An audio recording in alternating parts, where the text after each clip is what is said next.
the game director of Bethesda Game Studios, Todd Howard.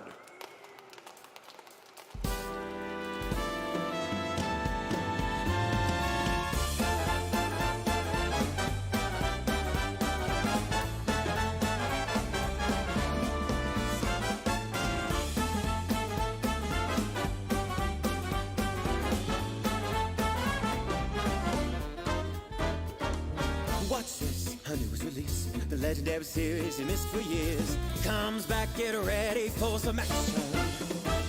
Get a couple bucks in here, smoke scripts right there. The fans fix it anyway, so we don't care. They'll patch it through microtransactions. So enjoy your pretty nylon bag. Oh, and boy, stop shitting on our swag. You're not getting any money back. You knew this was a one-way wacky track. Dish it up and have your nylon bag. Coming up with it was real drag. All proceeds was strictly to our text, so you're not getting your money back. It just works, it'll last on and shows people buy money flows. It just works, overpriced, open words, earnings rise, take my word. It just works, it just works, it just works, it just works.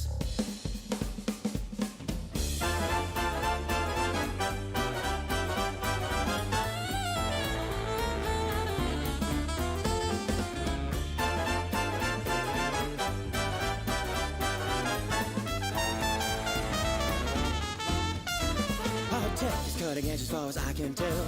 The creation engine aged very well. We're not planning on doing anything about it. Skyrim's a limit, don't deny it. See this mountain, you can't buy it.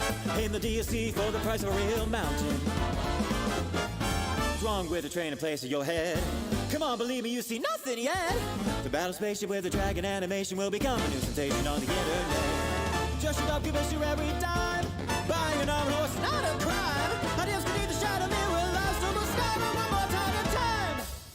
It just works, little life stunning shows people buy money flows. It just works, overpriced, open worlds, earnings rise, take my word. It just works, it just works, it just works. We don't want your machine. It's just something we need.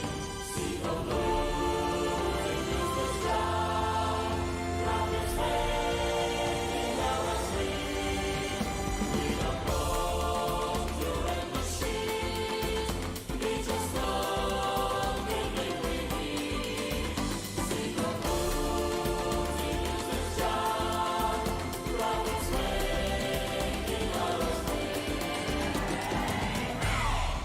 Now listen up.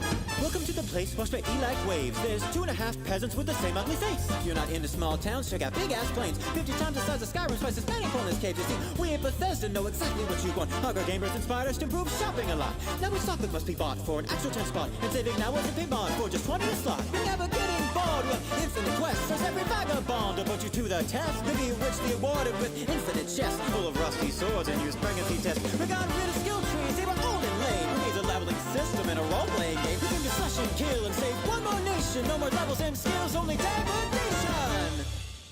It just works, little life stunning shows people buy money flows. It just works, overpriced, open worlds, earnings rise, take my word.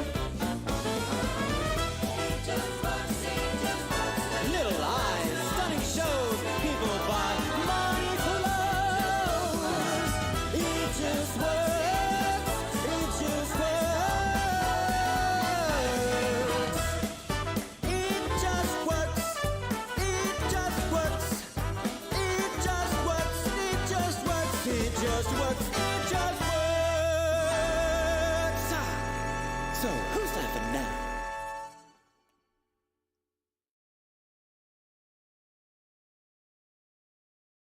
You're polling in what, environment? Man, the fuck were you? Oh. Yeah, well, like we're sitting here like, hey, Mando, cricket, cricket. Hey, Mando, cricket, cricket, cricket. Okay. Thought you Yeah, abandoned us.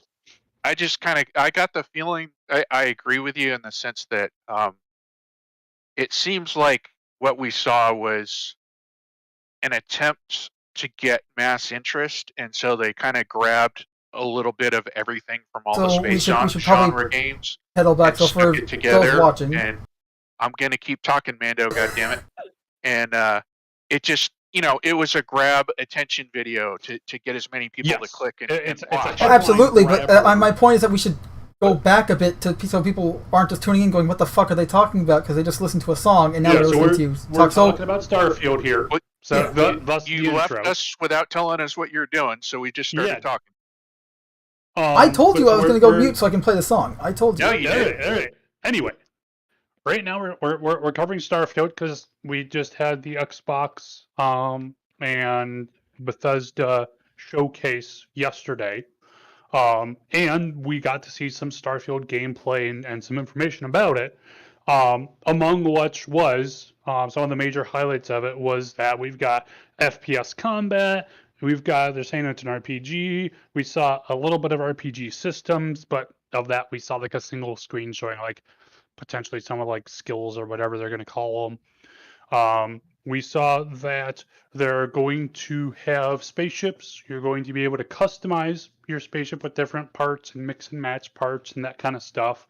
You're going to be able to fly the spaceships at least in a zero-G space environment. We don't know if we'll get like full out space to atmosphere flying or if we're going to get like a cutscene. I'm assuming it's going to be a cutscene kind of thing, but we don't necessarily know that. We're going to have settlement building. We're going to have ship combat, to where you're actually going to be, when you're flying around in space, oh, there's enemy ships. I got to shoot at them with my ship guns or whatever the fuck. But as we were talking about when we first came on here, to me it seems like they're biting off a little more than they can chew in that, hey, you want to just have a decent and compelling RPG story, so you got to have decent quests, decent content there.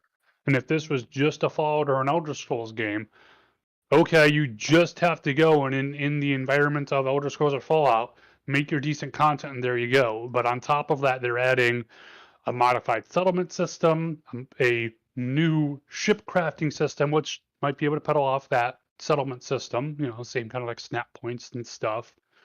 But now we have ships as a vehicle in the Game Boy engine. Yes, it's the Creation Kit 2 or Creation Engine 2, whatever they're calling it now, but same shit. And modders have been trying to put decent working vehicles in there for years to varying success. We've got, like I said, modified settlement system.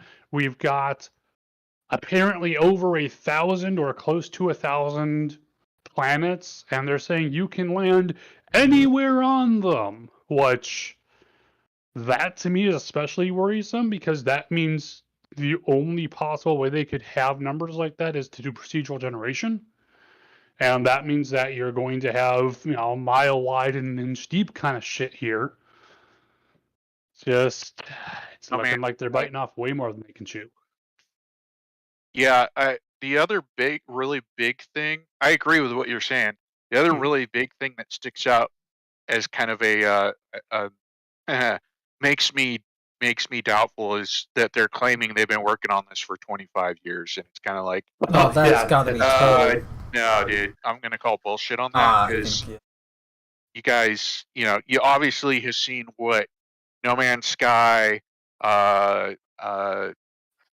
Citizen and Elite Dangerous were doing for the past 10 years, and that's just in the last few years. You went, oh hey, we need to get onto this this ship before it takes off. The next frontier.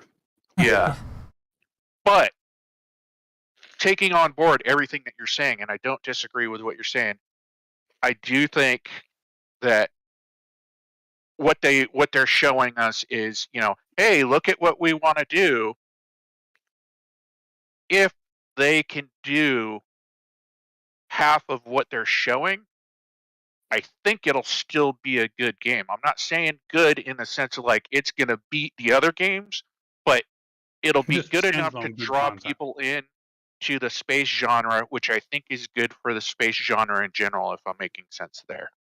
So Yeah. I don't think they'll meet all their goals, but I still think, whatever they come up with, it's still beneficial overall for the space computer community in general. Yeah, no, I agree. Yeah. No, I agree. So And that's on what I'm that level, hoping I want for. to see them succeed. This look at the end of the day, none of us think that it's going to be. Oh, this is going to be better than the other. No, this is a RPG versus Star Citizen being a MMO FPS RPG versus No Man's Sky being a whatever the hell No Man's Sky is, and Elite Dangerous being Truck Simulator. Like, they're very different types of games. They all take place in space, sure, but that's kind of where the similarities start and end. Though I will say, Cam and I watched this together yesterday when it was live, and I remember pointing out like the second they walk into the cave and he starts mining the rocks, that instantly reminded me of release version of Sky. Same with the scanning UI. And they totally stole from other games, like to get people interested. So when somebody sees a clip of that cave, they're like, "Oh, they're gonna do No Man's Sky." Like, okay, I'm on board. Except they're that's trying not to grab exactly great. Release date No Man's Sky was an inventory management hell where you're mining and you're constantly hearing the technology recharge every 5 seconds because of how inventory management hell it was. I even made the joke when we were watching it. I said technology recharge as they were walking into the cave. It's just like you see this. Yeah. Like I have the trailer going on right now as we're talking. Like, they just passed the bug, the essentially not Mirelurks in space, just walking by. Like okay, there's wildlife, and now here's the mining segment. It's very much No Man's Sky, and yeah, the game looks good. I mean, obviously, some visual elements look like they're ripped right out of Star Citizen. Others look like they're ripped right out of, Fallout 4. But the game visually looks good. It's just odds are this is just your tech demo whatever, and it's not going to look good on. And that's just visually. I'm not talking about the gameplay stuff. Like when they go into combat in a few minutes here, the AI is horrible. Like you literally had at one point. There were, like, Star Citizen is better AI.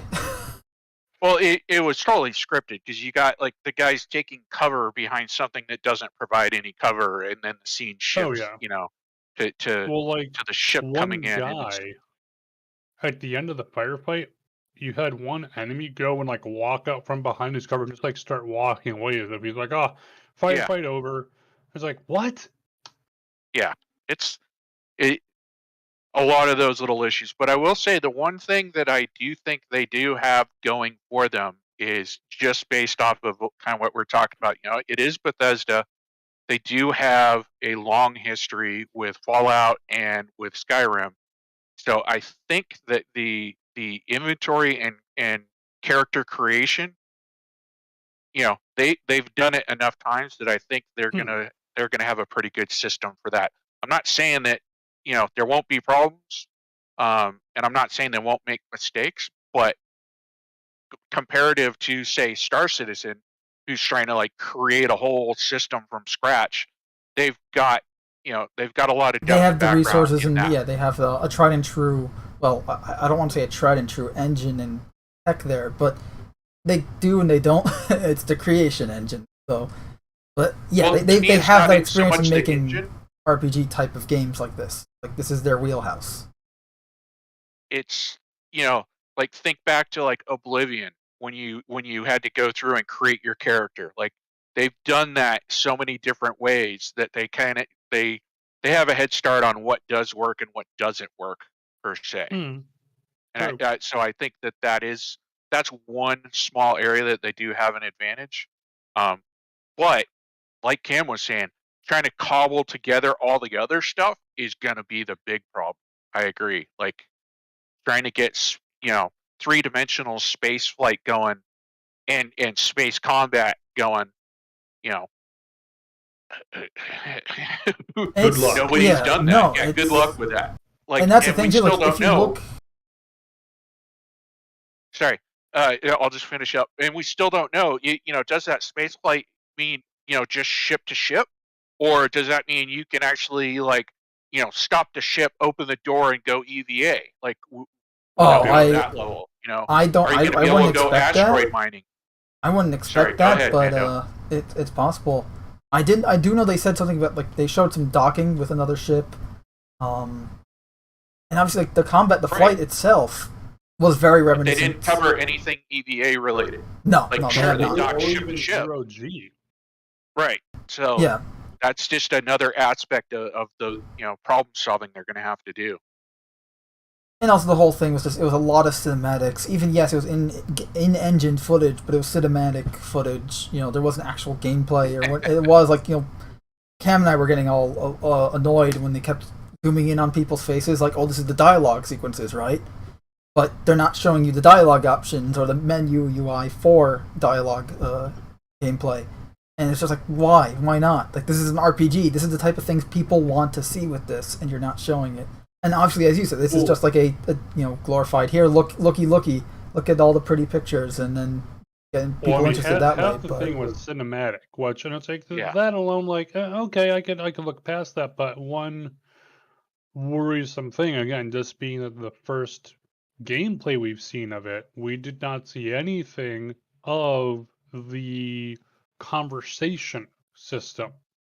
And that's one thing, because it's like before, of course, we had the, yes, sarcastic, yes, more money, and no, yes, later conversation tree in Fallout 4.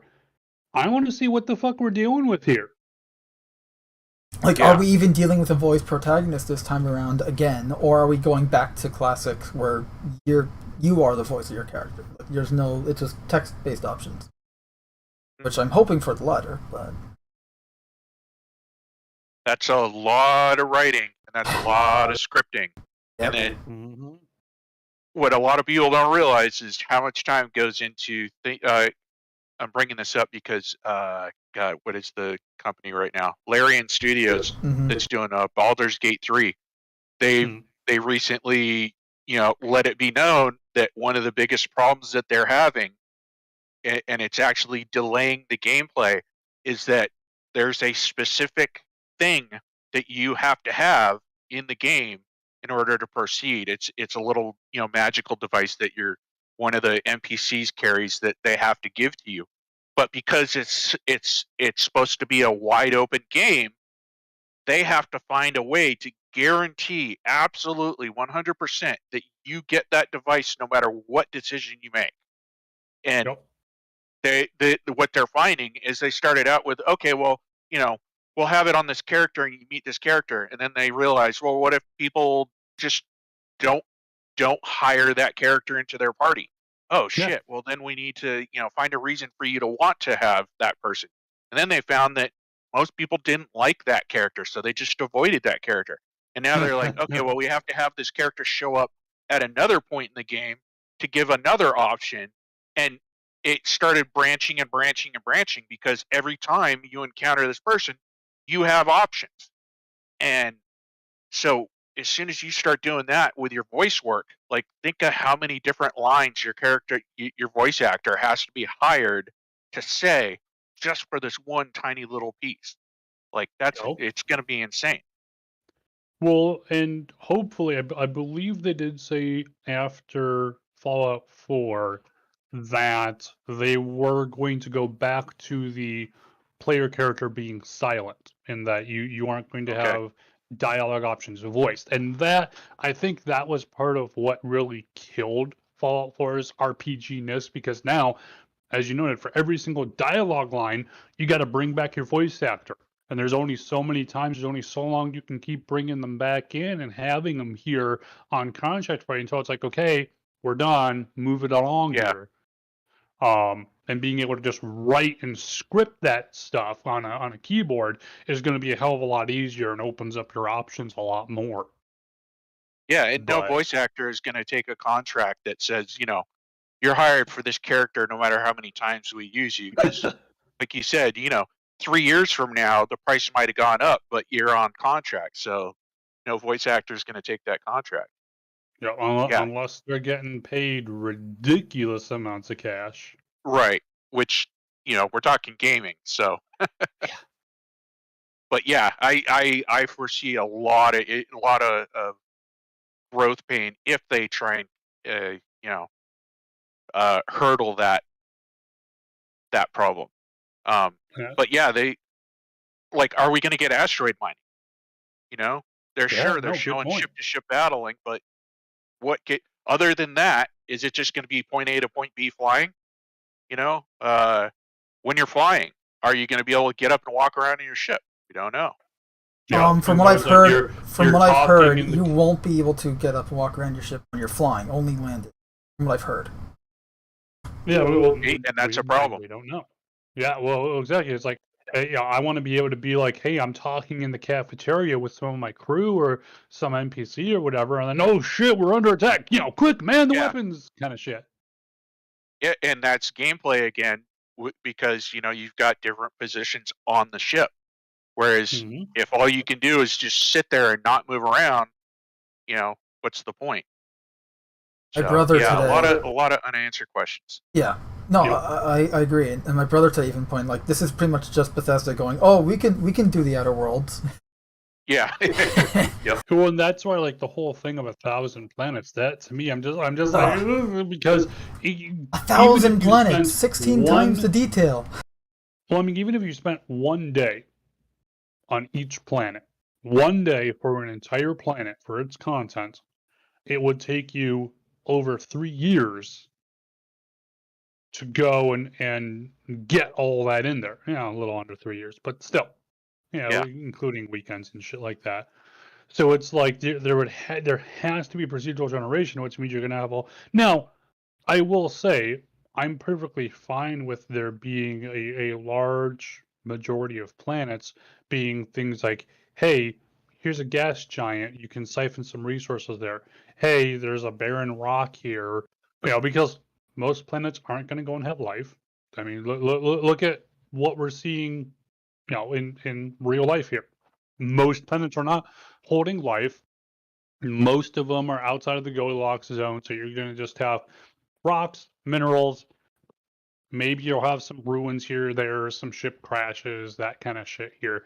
Very reminiscent of the Mass Effect 1 kind of stuff, to where, hey, maybe someone put a pirate base here or there or something like that. Maybe you'll find some ruins or a mining deposit, and occasionally you'll find something more interesting. And I'm fine with that, but even just setting all that up, that's going to take a whole lot of work. Yeah. I hadn't heard the 1,000 planets. The only thing I had heard was 100 systems, but that makes sense. 100 systems, 10 planets each system. Yeah. That's and that easy. Could be the average, but yeah. But even like you said, I agree. 1,000 actual surfaces to have to make, that's still a pretty big deal. He said, it was over 100 systems with 1,000 planets or something like that. Now let me say a few quotes here from Todd Howard and see if they remind you of anything. Fallout 3 has over 200 endings, 16 times the detail. It just works. See that mountain over there? You can climb it. This is not the first time. I'm sorry, it's all gonna be bullshit like everything else. It's. Yep. Now, on the earlier note of voiced characters, one thing that I would like if they keep from Fallout 4, and bring that into later games, be it Starfield, Elder Scrolls, whatever. I did like, I'll call them atmospheric voice files, to where, I mean, we already have stuff where it's like if you do a power attack or something, you'll kind of have a kind of sound. But things like in Fallout 4, if you use Psycho, your character will be like, "Ooh, I fucking kill!" And it's like, first time you do it, you're like, "Oh, holy shit!" You're kind of frightened by yourself there. Stuff like that, I like, because that adds just little bits to it, but it still lets you play who you want to be as your character. Because really, that was the problem with Fallout 4, is you aren't playing your character, you're playing Bethesda's character, and you were very much railroaded into certain options there. Yep. No, I agree with you. Like, if this is an RPG, there should be options to go and be a space pirate. To go and be like, hey, it's cute and all that you want me to go and save the world, and maybe I'll choose to do that, but on the way there, I'm going to burn down every goddamn civilization I can find here and enslave everyone because fuck you, that's why. Should be an option. Or something like Oblivion style gameplay. Yeah, or like in Fallout 3, where you're like, hey, guess what, kiddos? I'm enslaving you. Like, most people aren't going to choose that, but if you have that as a mechanic, go with it. Give people options. That's what they like. Yeah, it's like most people are not going to choose to be evil characters, but if you're going to have moralistic choices, make it so you can make moralistic choices. By the way, I got storms going on, so if I suddenly drop out, I lost power. Okay. Doubt it's going to happen, but I'm making note of it now.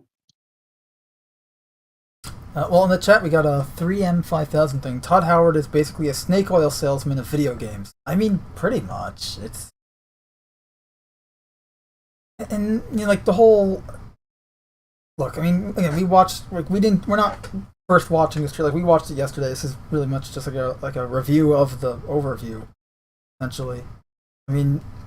The trailer itself, yeah, it looks nice. It looks all flashy and everything, but that's the thing. It's all flash, no substance. He's saying 100 systems, 1,000 planets. Talk is cheap, man. You can't if they don't have anything to back it up. And even if they do back it up, as you said, it's going to be an ocean that's as deep as a puddle.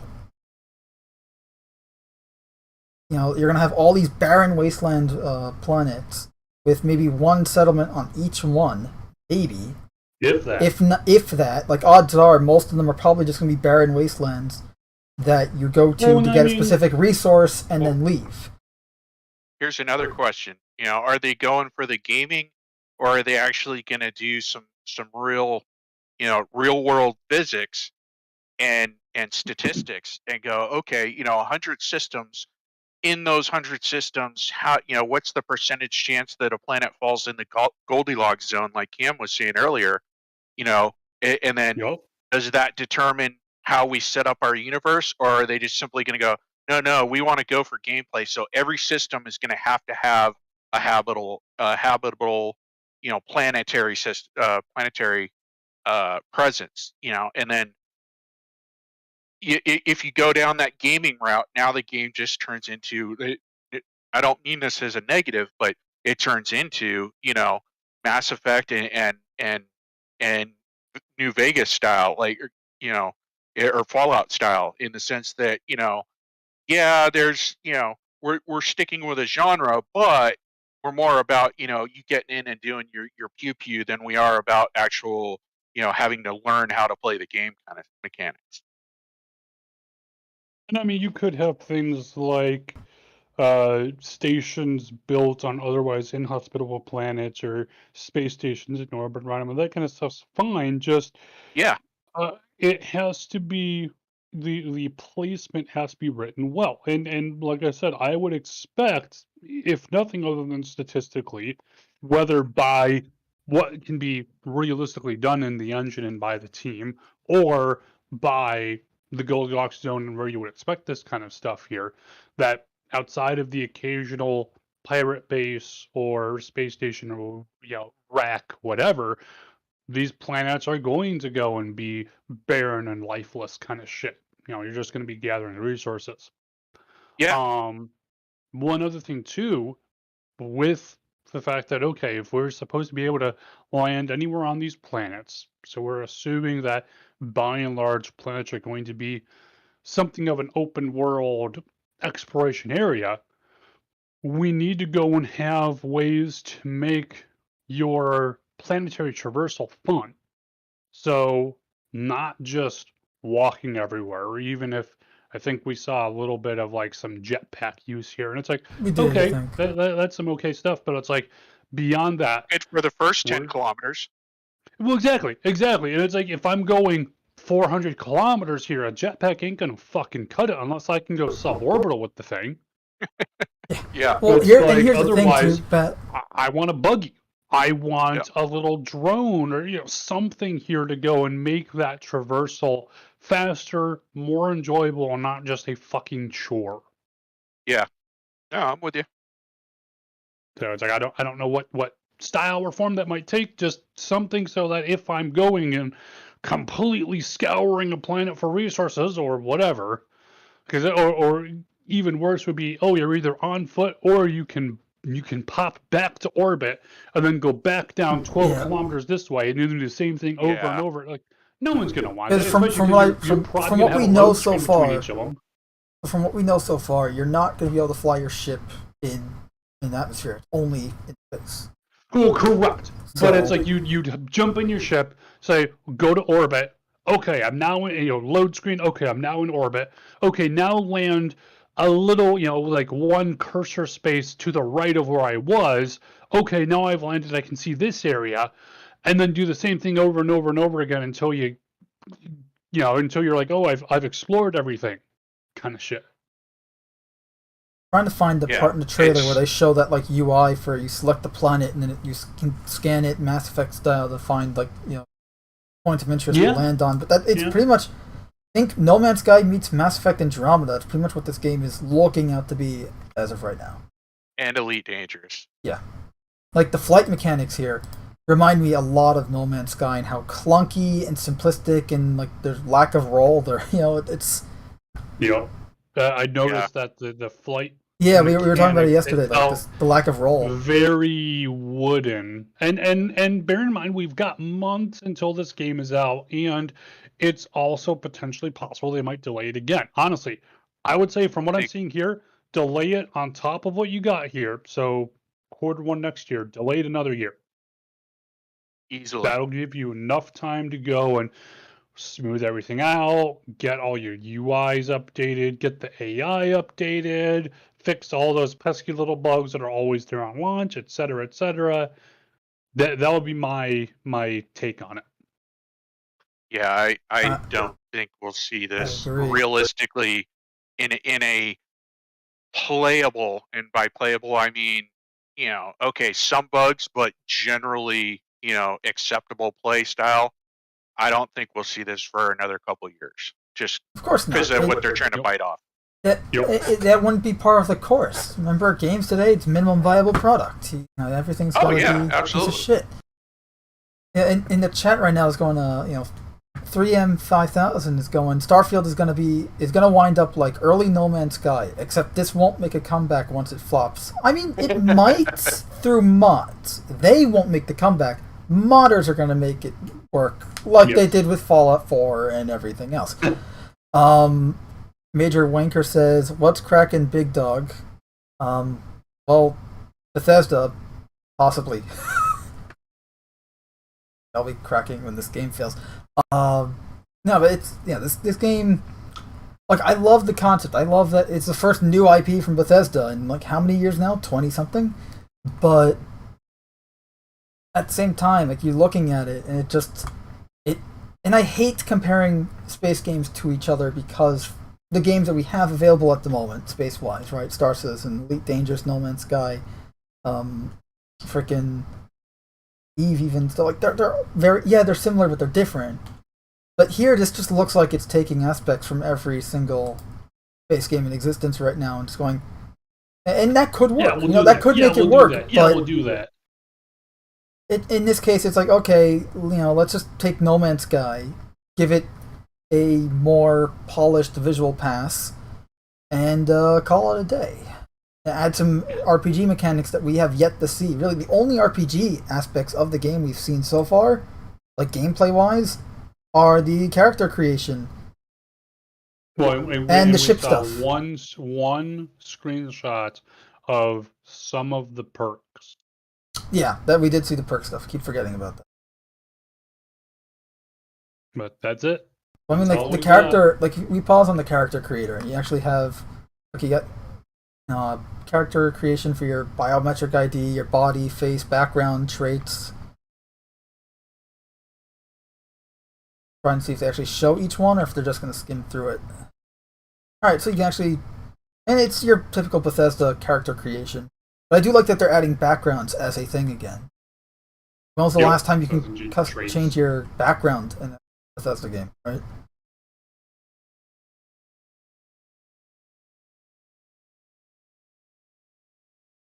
They're actually to say this, on record, but just what I'm seeing in their character creation, like I look, to me, that's a better character creation than what we have in Star Citizen. But Yeah. that's that's because Well, Star we Citizen we is trying to haven't do something. seen how deep that really goes. It appears like True. it's better than Yeah. Star Citizen, but we don't really know. I will True, say but this, I'm based off not. their past record of character creations in their other games, Yeah. comparative to what Star Citizen has, like it already looks better. Yeah. True. Well, that's just the UI, I think. Yeah, well, not just that, but I'm talking about like the idea of having the different backgrounds and having the subclasses and Oh things yeah, like that. yeah. Like, No, you're that right. kind of in stuff that. is what I'm Yes. talking about. Like Star Citizen needs to start getting that kind of allowing, because right now, yeah, okay, so you can pick 100 different flavors of skin color and hair, and you have wet eyeballs, but other than that, like, what do you have? And I know that Star Citizen doesn't want to go with like ability scores, but I also think that you should have some kind of But way they should give of you creating something, background. just so that this way you're not just starting literally from 0, but you're starting from like 0.1 essentially. Like, okay, you have a bit of a background. Your character was a miner until now the game starts, right? Yeah, Or something like that. So now you have a bit of reputation with this or that. Like this way, you're not starting from 0 and you're just thrust into the universe having to grind your way out with everything. But at the same time, it's an MMO, and I can understand why they're doing it. But yeah, I agree. It would to be me, nice for that narrative aspect too, just to have that background choice. I kind of I chalked it up this way. Think of like a D&D character, and one of the biggest problems I've always had with D&D characters is that everyone's like, well, what's your background? You choose your background, and you choose it, but then you're constantly running into situations where they're like, oh, well, you wouldn't know that. And it's like, wait a minute, no, I would know that because, not just because of my background, but because, I've grown up in this world. It's kind of like saying, oh, well, you've never been to Russia, so you can't say anything about Russia. And it's like, no, I grew up and I heard other people talking about Russia. I may not know specifics, but I have a general concept of Russia and how Russia works.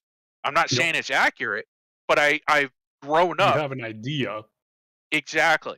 And to me, that's one of the things that Star Citizen needs is like you have ideas about certain things. So you're not just walking in going, I have no fucking clue what the Nine Tails are or what's the UE Navy. Like, Yeah, what's this Van Duel stuff? Like you would know what the Van Duel are. You might be completely off on them. You might think, oh, they're flying lizard people or some shit. Right. But you have grew up a hearing idea. things. Yeah. Right.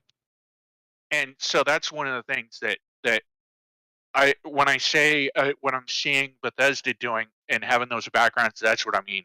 I'm not talking about actually like picking stat blocks that improve your stat. No, but just the background stuff. Because again, with Star Citizen, it'd all be revolving around your reputation. But yeah, that's because you're not really gonna have you'll have dialogue options in Star Citizen, but not really. That's gonna be more in Squadron, and Squadron you're clearly playing as a pre-established.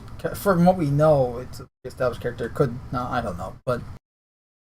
Yeah. Back to Starfield, the where? Somewhere. Yeah, the what this is a perk or not perks, but skill tree, whatever you want to call it. Yeah, skill tree works. Skill tree. I mean, Cam, you were telling me something about it yesterday, and we were like, because I was not a fan of the UI. It's too, I don't want to say too colorful, but it's not. I mean, it's simple taking a moment to pause and look at it, but it's just a little messy, I think. Like, it could be better. Oh yeah, no, it definitely could be better. We also don't know the context of some of these skills yet and how and all that, so that doesn't help. Well, actually, that kind of you guys are skirting a black hole here in the sense that okay, so they're showing us a skill tree, So that means that you're going to have skills, which means you have stats, and this is going to be an MMO. So that means No, you're no, going we're to talking have about people who are, Starfield, which is an RPG, so it does Sorry, have go ahead. stats. No, I'm saying we're talking about Starfield, which is an RPG and I does know. have stats, but That's Yeah, let him finish, Mando. so what I'm getting at is that in Starfield, you will have people who come in and just stat themselves out that have, I'm just picking random numbers here for the sake of the argument, but essentially, like I have a combat skill of 133. Meanwhile, Mhm. you're going to have other people who don't, and so you're going to have that thing where people are going to come in, the noob, and they're just going to immediately get wasted because the guys who've been putting in 24 hours a day for the past 2 months are all maxed out skill levels of whoop ass, and then like most of your MMO, like think of Vegas, or not Vegas. I keep saying Vegas, but think of Fallout or think of Skyrim, and how if you've been playing it for a long time, you got your character all tricked out, you can pretty much go do anything you want. But think of how many stories are out there of the new people coming in and going, I just keep getting my ass whooped, I don't want to play this anymore. Now, do you mean like multiplayer, or because think there's gonna be Starfield is multiplayer. single player. It's not an MMO. Yeah, Nope. there has not been confirmed multiplayer that I have heard of. Nor have I. That's what That I was could hearing. change. Is that they want That could change, but Oh, and maybe they might want add this one or to be something an later, MMO. but at the moment it is a they single want it player to be a RPG. single player RPG from what I've heard. I have not heard MMO. One of the from- taglines for the game's marketing is going back to basics with Bethesda's RPGs. Yeah, and I mean we could be wrong there, but I have not heard, and I didn't hear Todd Howard saying anything about any multiplayer MMO RPG. Yes, MMO RPG. Okay. No.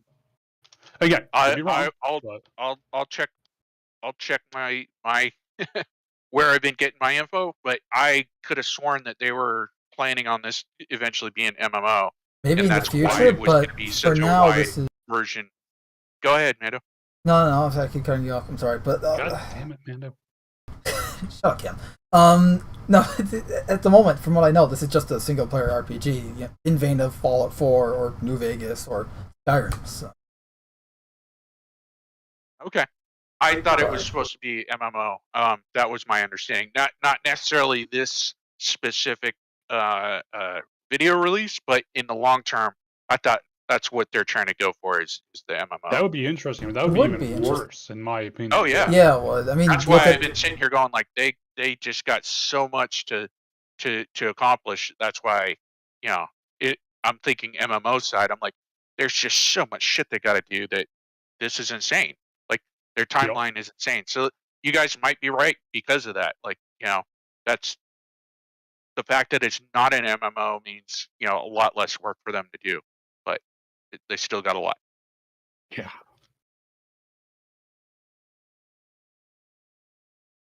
But yeah, we'll see. I've not heard anything about MMO. I mean, again, it's possible that maybe in the future, but what we're looking at and what we saw yesterday, that is a freaking that's just an RPG, just a player. That's probably going to tank, trying to every other game, which also happened to be online game. Yeah, that's the fun part. Like here's Starfield, which is trying to mimic No Man's Sky and Elite Dangerous, and Star Citizen, which are all multiplayer games. Yeah, if they're not going for MMO, then yeah, they're. I hate to say this, sounds so negative, but they're bound to be left behind because everyone else is going MMO. Like it's this will be. Kids will buy it, play it, and then go, oh, yeah, okay. I like that it's not, because I'm just sick of the multiplayer this, multiplayer that. And I want more single-player games, but I agree that, that is the trend, and that's what makes the successful games.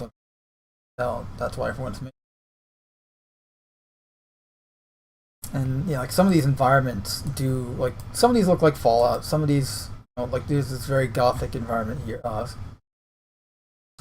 Architecture here.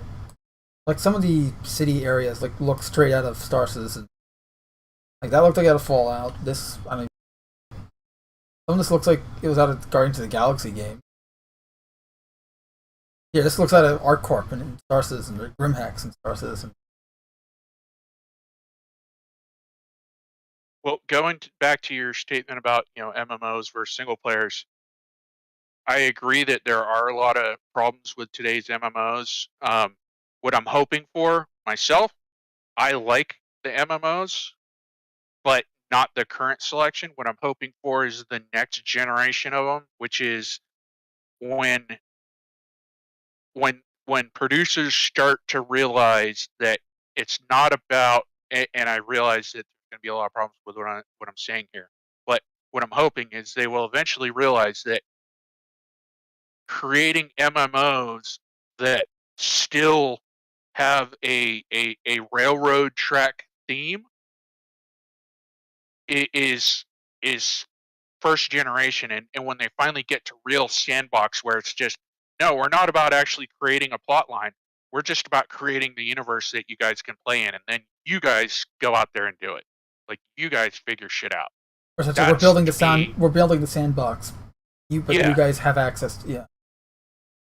Instead of going, oh, well, here's Oblivion, here's a plot line, and we spend all this time creating this plot line for you guys to follow. Yeah, you can go and do other stuff, but the game is built along this plot line in general. And so, to put it in context, to me, that's first generation MMO, and I'm hoping, to me, like Star Citizen is going, what was originally going, what I was hoping was going to be, MMO version 2, which is that, hey, here's a sandbox, you guys create the gameplay. However, recently, with all their missions and their Nine-Tailed stuff, it seems like they're starting to go more and more towards that. We're creating paths. We're creating the game for these paths rather than just open sandbox. But that's just my take. Well, just quickly on the Star Citizen thing, they're making those because they need the stress test server and back-end technologies, so they're making these events for that as a way to do it, and not essentially just go, hey, we need you guys specifically to test XYZ. No, here's an event that will do that and give you something time. But I believe they explained that in their server meshing Q&A last year. Oh, I understand why they're doing it right now. But what I'm just scared of is that will become... That will be the norm, yeah. That's what I'm getting at. The chat saying this is going to be basically Fallout 76, but in space. No, it'd probably be more like Fallout 4 in space, because, again, it is single player. The fact that this looks so lackluster is proof as to why it took so long to show any actual gameplay for this. Yeah, that's... I mean... Visually, it looks good, but I mean, who gives a shit about it's a nice paint job, but it's still a Messerschmitt. I mean, a Messerschmitt aircraft, right? I mean, this whole video is nothing but a it's all flash, no substance. No. Yeah, it's meant to get attention. That's it. Yep. And what we actually get will probably be totally different. 3M57 also says there's another game similar to this called Starlink Battle for Atlas. Yeah. I never really saw the point of a game that is played in first person anyway to have character creation or customization. I mean, yeah, unless you're going to be able to switch between first and third, it does. I think we're going to be able to switch between first and third. I think you are, because they did show walking in third person before. Yeah. And 3M5000 also says, I'm primarily a single player game guy myself. So am I most of the time. I just also play multiplayer games on occasion. I'm very selective, but the ones I am selective of play Star Citizen. That's what they want you to think. Also, Ken, that image is hilarious. Another colony needs your help. I'll mark it on your star map. Another star settlement needs your help. I'll mark it on your star map. We all know that's gonna happen. We'd be remiss if they didn't add it just for kicks. No. But no, the problem with the game's the AIs looked horrible. I can't even say looked horrible. A guy was running out of cover with his back turned to you in And a then hot he combat runs, like, situation. walking casually. I wouldn't even judge the AI off this video because this video is just so scripted that Yep. I don't think Well, you're even that's my seeing point, AI. is that I think you're literally seeing, they scripted the NPCs to do this for cinematic purposes only. So including I being would, an idiot. Yes. But no, I agree. No, it is scripted. I mean, like the way he looks at the ship as it's coming in. Like in the normal playthrough, you wouldn't have known that ship was coming in until it's in your so peripheral I don't vision. think we're even seeing what the AI. There's your back. is. There's your jetpack, by the way. What is a good thing that we're not really seeing yet what the AI is like. Because if that was it, bear in mind we are months away from release, but still. How much It's can funny you do in because months? a lot of other channels and videos have been like griping about frame rate this and performance that, and I just noticed some one render flicker earlier. But it's like, really, performance is the issue? I mean, there are actual issues here that should be addressed before you complain about low frame rate. But then again, we're coming from the crowd of play Star Citizen. You're lucky to get 30 frames per second in that. True. I haven't seen the high side of 15 frames in years. You're right.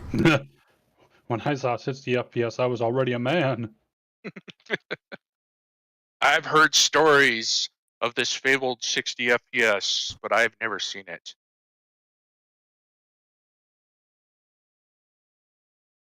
Like, people keep complaining about like the facial animations. Like, again, priorities. The bigger problems should be focused on, not griping about visuals or whatever. I mean, it's a valid complaint, especially. It is a valid complaint, but you need to prioritize which complaints are more like, okay, we need attention on this one, not all the faces don't look good. Okay, but maybe you should focus on the problem of your character falling through the floor versus the character faces not looking. You know what I mean? Details. But yes, but I mean, part of the problem is that we're less than a year out from this game, right? Yeah. And this is what we're seeing. Yeah. I think we're early release, early access, pay us money. Cyberpunk, here we come. Pretty much. Which is unfortunate too, because the whole reason they delayed it to Q1 of 2023 was, and I'm quoting the devs here, not to be the next. Like, they did not want to be the next Cyberpunk.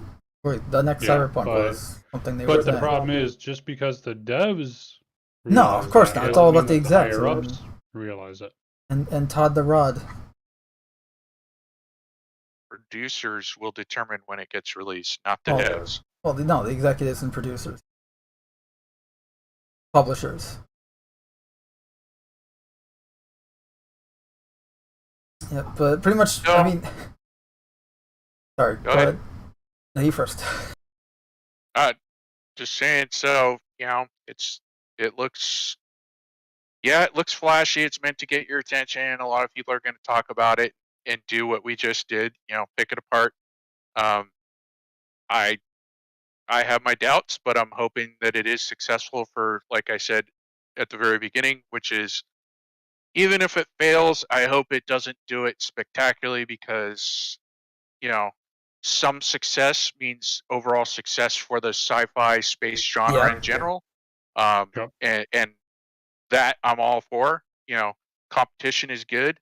And who knows? Maybe they'll figure something out that pushes the tech to the next gen or the next level, and the next follow-on game will pick it up and move the ball 5 feet further forward.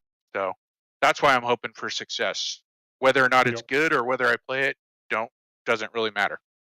No, I agree with that, because that's the problem that I'm going to see with Gotham Knights that's coming out. Not to get off topic a little, but the problem with that game is it's going to fail. It's going to bomb miserably due to its similarities to the Avengers game, and just it inevitably going to be compared to the previous game with Arkham Knight, and it's going to be horrible. But because if the game fails, then you're never going to see a game based on those characters again, because the people that make these games, they're not going, oh, it was the game itself that was the problem, not the characters it was based on, whatever. They're going to just see it as everything, and they're going to scrap it, and you're never going to see a game based on those characters again. Unfortunate, because people have been wanting games on characters for a while, or minimum viable product on those characters, and now if it fails, they're never going to see those characters in the game for another 10 years. And that's why, yeah, I agree with you, that if this game, I'm hoping this game does well, because then it at least means more sci-fi games. Successful trend, but I'm not getting my hopes up. I think this is going to be yet another Bethesda fail. I hope I'm wrong, but just going off their track record and off what I'm seeing. Well, I mean, there's one other caveat, which is, sorry, Cam, go ahead. No, go on. There's one other possibility out there that, and I realize this is, a shot in the dark, and the probability is, 1 in a billion, but you never know. You might see a change of management at Bethesda. People move on, and maybe some new blood comes in or something, and so there's a chance. Yeah, I hope so, because there's been a slew of crunch and mistreatment issues at Bethesda, to none of our surprise, for years, and it's apparently a hellhole of a place to work at. So definitely need new management. Fortunately, Microsoft, now that they own them, is very hands-off with their studios, so not much is probably going to change. I'm saying there's a chance. Oh, there's a chance, but it's a very, very buy the lottery small ticket. Chance. And remember, no pre-orders. Oh yeah, never. Well, what's even the point of pre-ordering these days? Essentially, pre-ordering is just a trap at this point, because way back when pre-orders were first a thing, it was because there was only a physical copy. Games were on discs way back when, and if they ran out of stock. And when they ran out of stock, you'd have to wait until the stock was replenished. So you wanted to pre-order so that you'd get the disc on day one. That's not a thing anymore, so there's no point in pre-ordering whatsoever. Just buy it on day one if you want it day one. Pre-ordering them just gives them money before they actually give you the product. FOMO, dude. FOMO. Fuck FOMO. What, for those who don't know, is fear of missing out. Right. Which is why you have, a limited time sale. Fear of missing out. Oh, I gotta go on the sale, right? I'm saving money. Well, no, you're spending money. $19.99 until Saturday. Gotta buy it now. You lift up the price tag, the sale price tag, and see, hey, it was $19.99 before. What the fuck? Exactly. Yeah, exactly.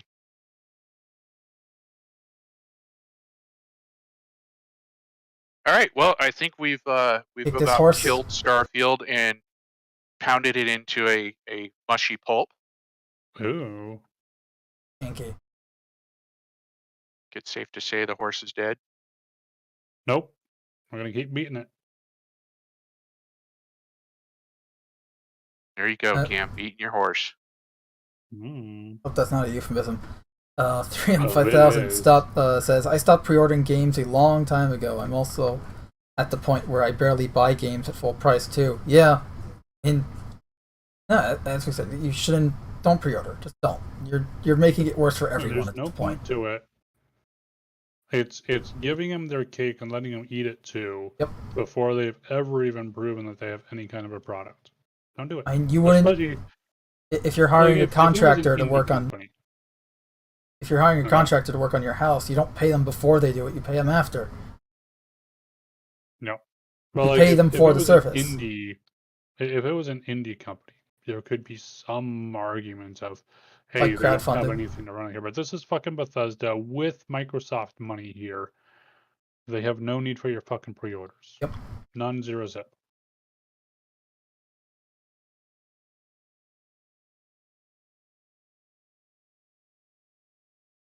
All right, next topic. Yeah, next topic. Okay, so there I was. So, Bethesda Game Studio mistreatment.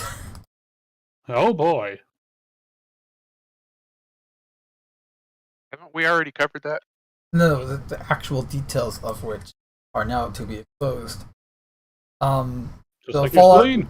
so Fallout 76 was critically excoriated as a broken and buggy mess upon its November 2018 review. Go fucking figure. But yeah, apparently it was a mess for the QA team. Citing current and former Bethesda / ZeniMax employees, the site reports that testers were pulling 60-hour work weeks the months leading up to the game's launch, with overtime of that sort often managed by management and or encouraged through a variety of tactics. Peer pressure was given as a main motivator for crunch, and the article described a variety of ways in which it applied.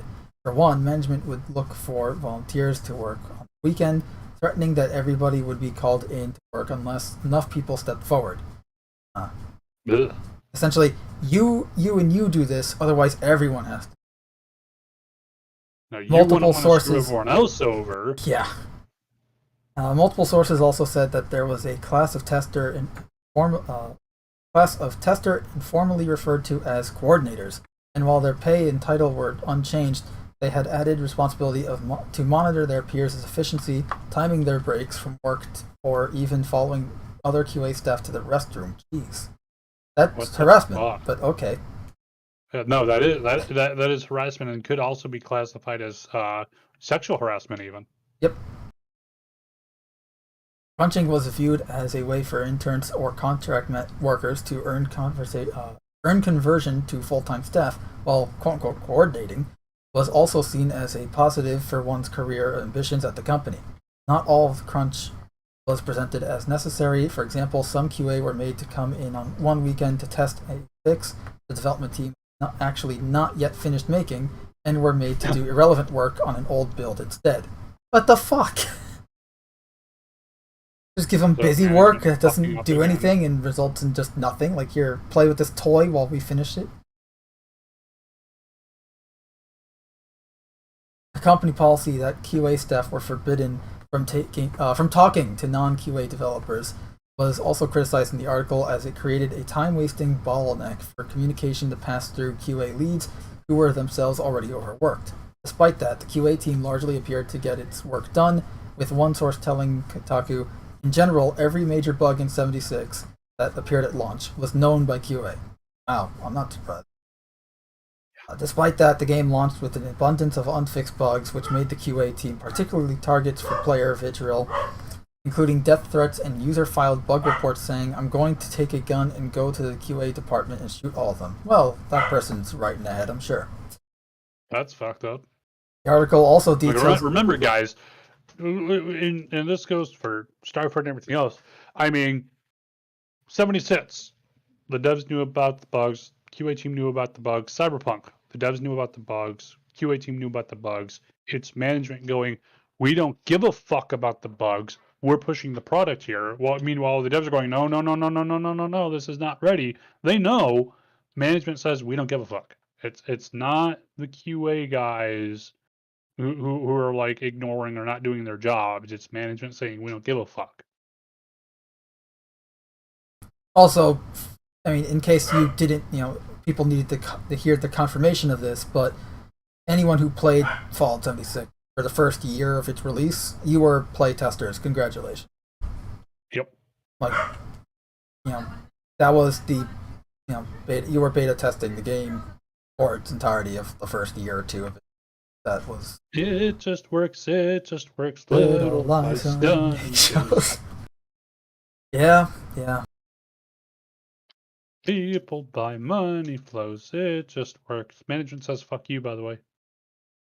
Yep, that's... And this is the same type of thing that we read about Cyberpunk back in January 2021. After release of Cyberpunk 2077, all the deaths were coming out. Like, yeah, no, we were in total crunch time. It was horrible. We were telling the execs not to release the game. We needed at least 2 more years, blah, blah, blah. They told us to go fuck ourselves. That's pretty much just every game at this point. Just... Oh, it is. Well, I mean, like... the same example, song and dance. Cyberpunk. Yep. We part of the reason we're having additional delays is we are promising not to have crunch time. Hey, surprise, crunch time. Of And it's course. like they specifically lied to the fan base to say, "Oh no, we're the good guys here." Then meanwhile, to the actual employees, yeah, we're fucking lying. Get the fuck back to work, bitch. All PR. No, it is, and it's just like, what the fuck? Yep. And even Halo Infinite as well. It was the same. It's the same pattern across everything. That's why I always keep saying it's more of the same is less, because every time we get more games, there's less shit in it because of the same bullshit going on behind the scenes. Yep.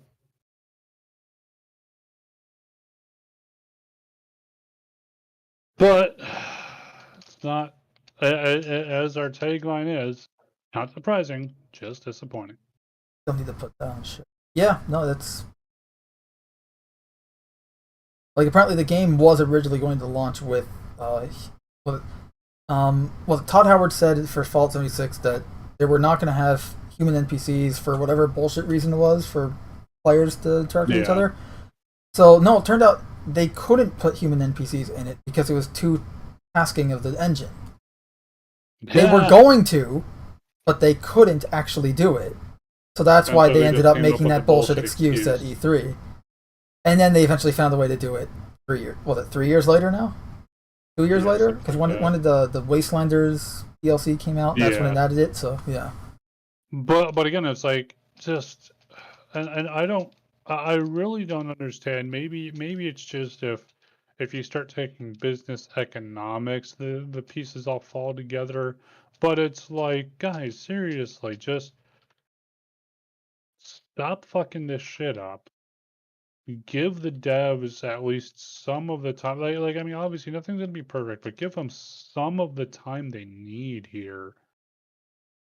You know, they always go on about all these E3 press conferences and showcases and everything. They're always going on about player urgency and immersive and all this stuff. How about some fucking developer urgency? Give the developers more freedom of control in what the hell they're doing so that they can actually put out a good game. Yep. Obviously, that's not always the case because some of these developers are also, in some cases, the problem. You know, not always all the developers are innocent. Not always the case of the executives are the ones that are the problem. Like, it's dependent on the specific game and company, but it's still overall the entire industry is a mess and needs kind of a house cleaning. Oh, it does. And reordering for several reasons. Yes, for several reasons. We'll get into, I want to say, in 2 weeks from now, not next week, depending on the story. But yeah, it's a shit show. Welcome to the gaming industry, where you are essentially a victim of horrible, horrible crap. And that can go for whether you work in the industry or you're just a customer of things made from the industry. Get fucked.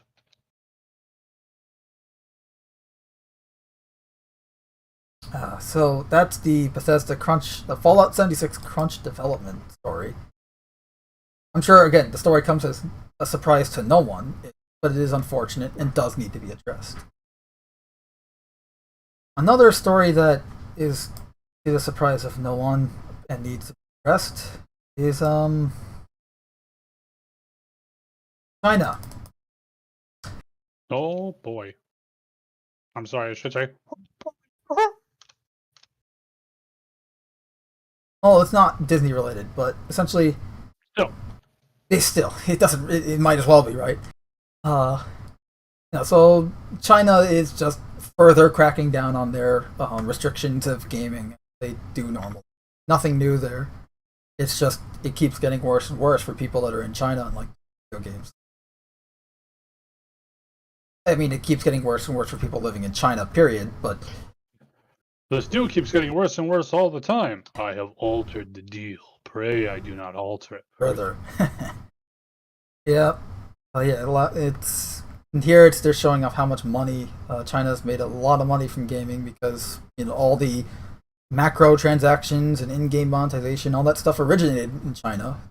That's all these companies saw. Oh, it works here. Maybe we can make it in America. Really well over there. Oh, I mean, yeah, people literally pay other people to play games for them in China. It's like a very competitive and wackadoodle thing. it's weird. But I mean, look, you ever want to blame something for why video games are so monetized, aside from specific entities like Bethesda or whatever, for that game having it? In general, China is to blame for why you have it in the games in the first place. But China #1. Maybe in China. Exactly. Also, apparently EA's been getting into some political strife lately between a few months ago in back in late May, there was a story about EA not making some public statements on abortion or whatever. I don't even fucking know. Like, I saw the headline, I'm just like, nope, skip. Nope. Because none of these corporations need to get, no one gives a shit what the company thinks. Like all the Pride Month, right? Everyone turns their logo into the rainbow. Like, yeah. Where's that fucking? Only in certain countries. Where's that fucking clip from Aperture Science? It's in the videos section of our server. Please hold.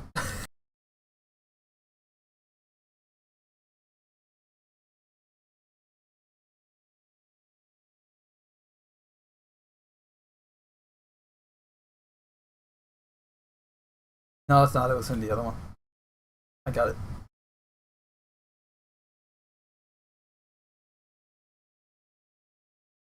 Blame Canada.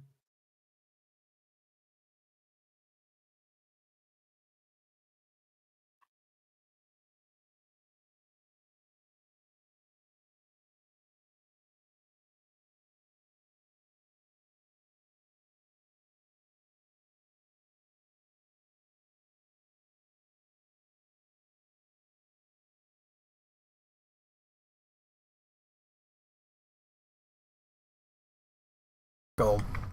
Congratulations, homosexual. Your identity or whatever has been profitable in these regions for this month. Blah blah blah. Funny month. I think last year the NYPD was actually parade, but anyway, moving on to actual gaming news. Well, this isn't the first time that we've been told we're inclusive, except for those people we don't like. But beyond that, we're inclusive. It's like that's not how this really works. The reason I brought it up at all is because EA apparently issued a pride statement after employee pushback. Because apparently EA staff threatened to walk out over lack of statements during Pride Month, which is kind of weird in of itself. I mean, this kind of reminds me of the whole Disney thing with the "Don't Say Gay" bill, despite the bill had nothing to do. Again, it's just it's like just working at a company. Like I'll say, at least just for myself, and maybe I'm weird this way, but I don't give a fuck what my company says on social media, one thing or another, as long as it's not doing any like crazy hot takes of like, hey, we support killing all these people. Like, as long as it's nothing like that kind of shit, I don't know and I don't care what's being said on the social media shit. Yep. Like, seriously, this affects my life zero ways. It's not like, daddy overlord company says this and suddenly my life is changing one way or another. It matters not one whit. But, like, seriously, who cares what Disney says or EA or who, Mazda or whatever the fuck? Who cares if they tweet out something about gay pride? Like, okay, great. You waited, at least here in the US, you waited until it was federally backed law before ever saying anything, and now you're pandering all for it. Okay, great. Congratulations on your HR or your community manager person doing the bare fucking minimum to try to go and pander the product. Woo! Good for you. Do you expect me to fucking applaud? Because I'm not. Cam, Seriously. bare minimum is their MO. Yeah. But it's just like, I mean, it'd be like someone going out there, and I mean, again, especially back before it was federal law. Sure, absolutely. You know, because it's like at that point, you know, you literally have areas where you could be persecuted for this shit, or to where, you know, hey, if you're, you know, a man and a man, hey, you can't get married in some places. But it's like nowadays, like what are you? I mean, it'd be like them going and saying, hey, you know, let's go all the people who have brown hair, woohoo, brown hair people, yeah. Or it'd be like, hey, all those people who have hazelnut eyes, yeah, hazel eyes, woohoo, yeah, yeah, we're all about those hazel eyes. It'd be like, huh, what? As a company, like unless you're going and giving people like a fucking discount or something, like in which case, hey, great, discounts are nice. But other than that, it doesn't matter that, you know, fucking EA is coming out and going, hey, you homosexual, yes, we support you by making this tweet, buy our products. Pretty much. What was that Like, Aperture Science this one? changes- Congratulations, homosexual.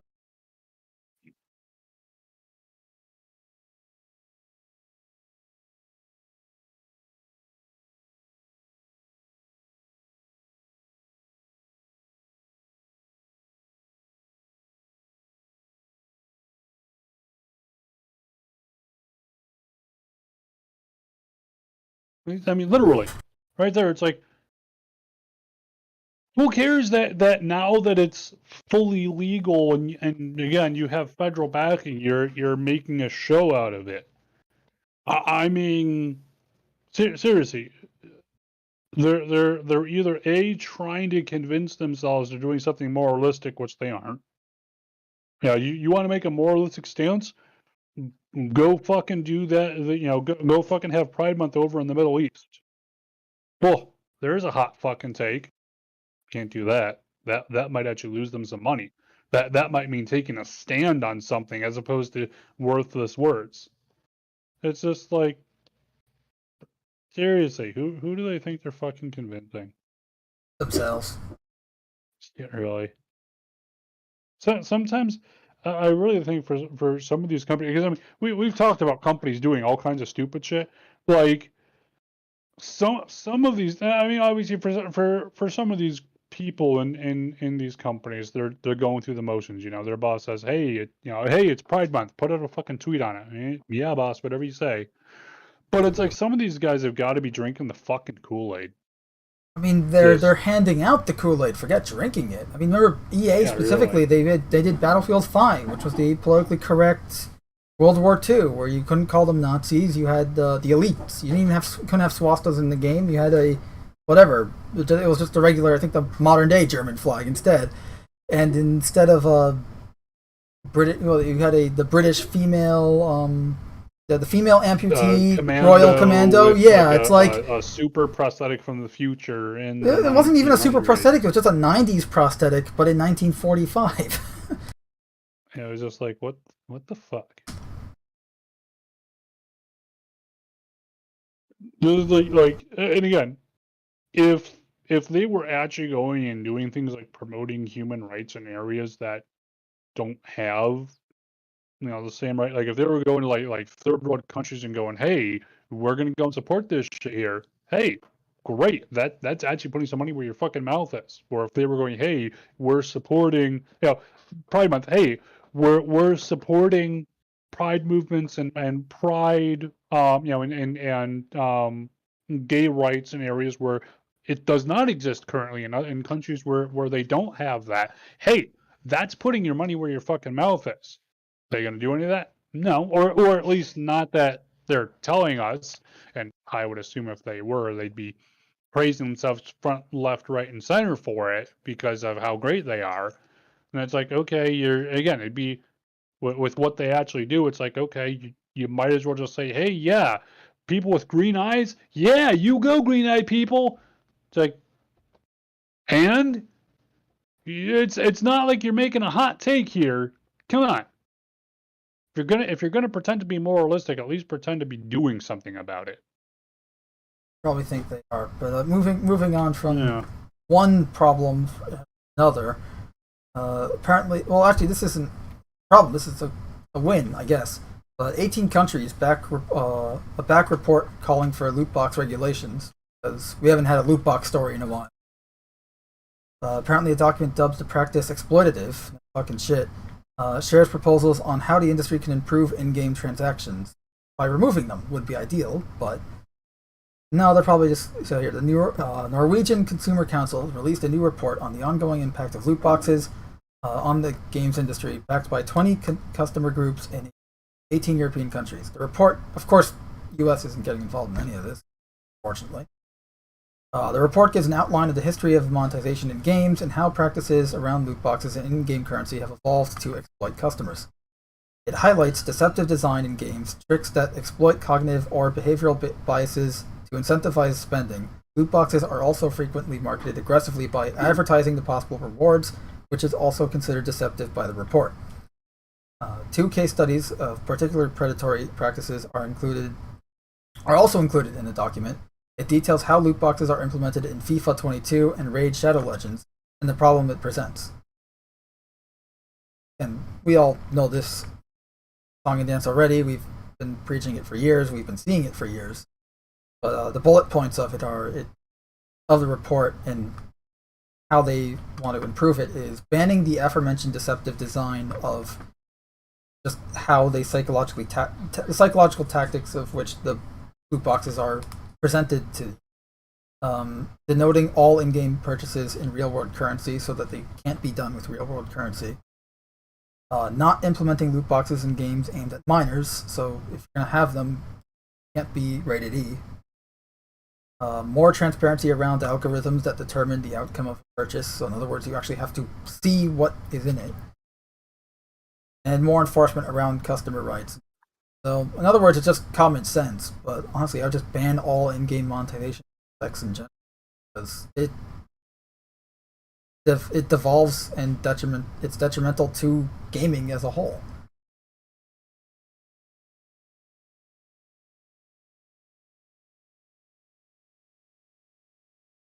Dang, like, they're not...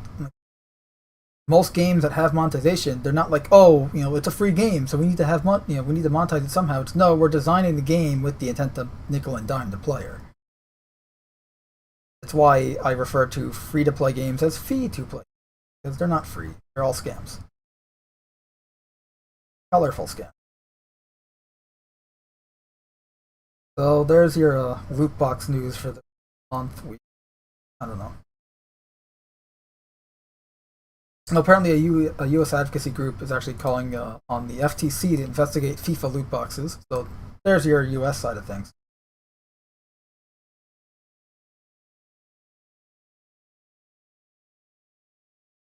Also, the EA omits Ultimate Team revenue figures from 2022 SEC report. Because of course, it doesn't want them to know how much money they're making in boxes. Why?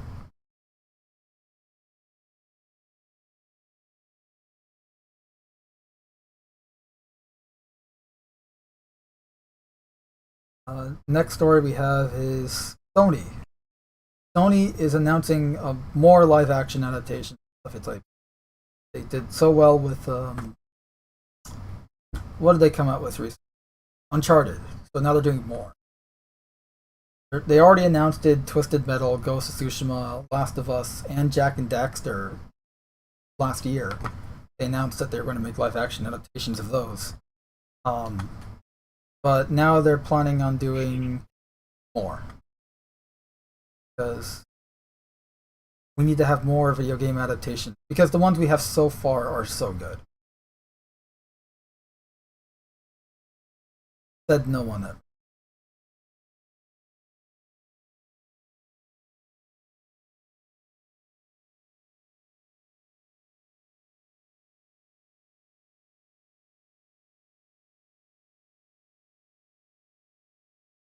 There's some good news, though.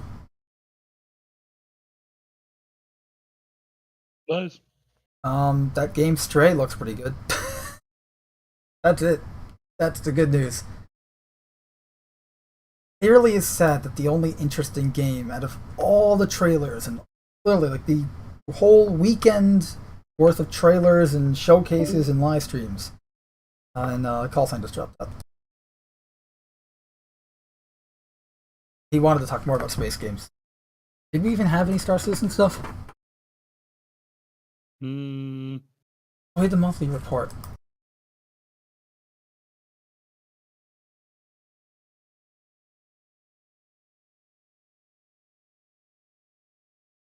Uh, 3M is in the chat saying most things don't translate well into live action in the first place. Agreed.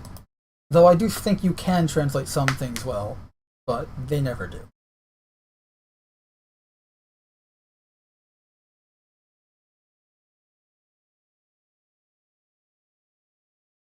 But the Stray game, like that was, it said, out of all these live streams and all these trailers and everything like that, I mean, let's be honest, E3 and just all the related presentations are just glorified commercials. Like nowadays, all, like you and I were talking about it yesterday when we were watching it. It felt like we were watching a TV spot, but multiple in a row. It didn't feel like we were watching gameplay demos or trailers. We were watching commercials.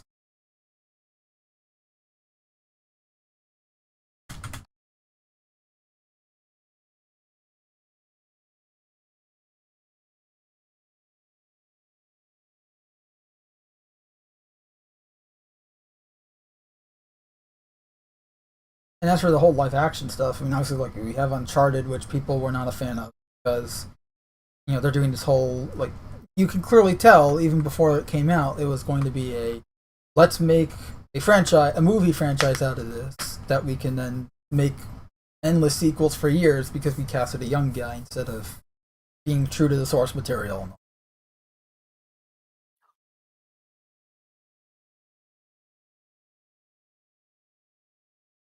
Don't even get us started on the Halo one. Too late.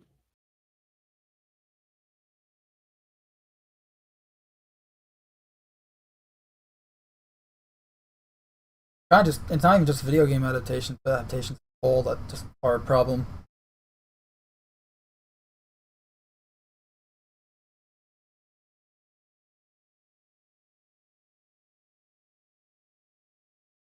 But you saw the Stray stuff, right?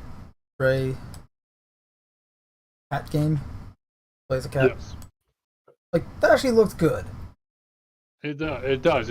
It's sad that that's some of the older puzzler games. Yeah, like it kind of reminded me of like early Jak and Daxter, where it is just platforming. And the thing is, like, there's nothing groundbreaking about it. There's no innovations. There's nothing new about this game. It's just a new idea, a new take on an old idea, right? But it does look solid. Yeah, but it has cool visuals. We'll know more in a couple of weeks when it actually comes out when we have player reviews. Because, as always, don't fucking pre-order. No, never pre-order. In fact, I was actually surprised this was coming out on PC. I thought it was PlayStation exclusive, but no, you'll be able to get this on PC and PlayStation.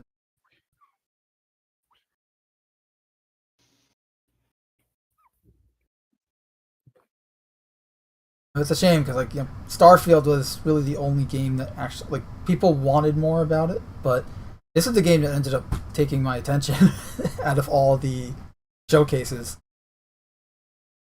If you can call them that. Yeah. Well, I mean, they're titled showcases. Yeah, but yeah, they're not really. Out of all the presentations, showcases, live streams, whatever you want to fucking call them, you know, what I wanted to know more about was Starfield. What I ended up getting was an interest in Stray. I think we heard more about fucking Forza than we did about Starfield. Honestly, with the Xbox and Bethesda Games Showcase, it was the same thing as we did last year. We ended up both saying, hey, Forza is the best thing they showed this year. Again. Which is hilariously sad. It is hilariously sad. Like, and it did look good, and I'm not a Forza guy. Like, I'm not a huge fan of the racing stuff, but like the racing sims. But it did look good, and it honestly, like, its simplicity was its benefit there. You know, worked to its benefit. But it's like, why is Forza the best thing they have to show this year? Again, for the second year in a row, or third year in a row. Fuck you. That's why. They didn't even show any Halo stuff, which understandably so. They probably don't want to distance themselves from Halo for a little while because of the failure of the TV show and because of the current ongoing mess that is the game. So Details. Sure. And then you had all the Gotham Knights crap, which was like they had the new trailer that came out as part of the Summer Game Fest. It was just the same trailer as you and I saw we were making fun of with the traversal methods. The only difference being is now there's dialogue from the game, like more a TV spot trailer. It was just the TV spot trailer version. And it just made you go, why? Like, honestly, you can put you can play that audio to any game, wouldn't change anything. It's like the most, and this is not a word I use lightly, most generic audio I've heard for like a trailer. Like, you're sure you don't use that word lightly? I mean, it literally starts with like a fucking "this city." God damn it! But that's the best part. Yeah. Chat saying Stray might actually sell more than Starfield. I would not be surprised. I really wouldn't. Like, it actually looks interesting. And it's not trying to be groundbreaking or anything. It's just, here's a neat concept. Play as a cat. Meow, bitch. And you know what? If it tells a good story at the same time, awesome.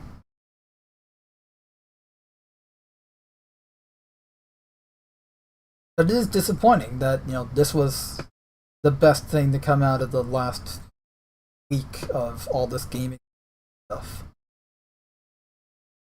Because it showed actual gameplay. At least for what seemingly actual. Yeah. And again, it's a very simple, platforming game, but this time you're a cat instead of a person. Meow, bitch.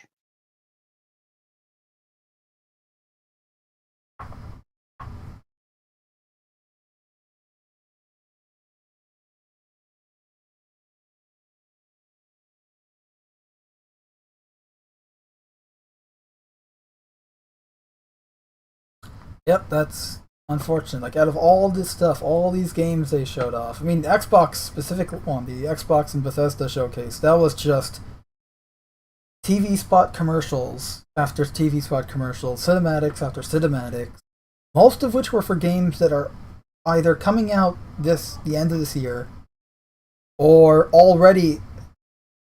currently, like, they're already out. They're just showcasing updates for them. Yeah. The Fallout one was, I remember, that was funny, where it's like, this year is 25 years of Fallout, and then you see the Fallout 76 logo pop up behind them, and I'm just like, oh. Like, no new Fallout news, Fallout 5, nothing? Nope, just more 76 shit. That's right, get fucked.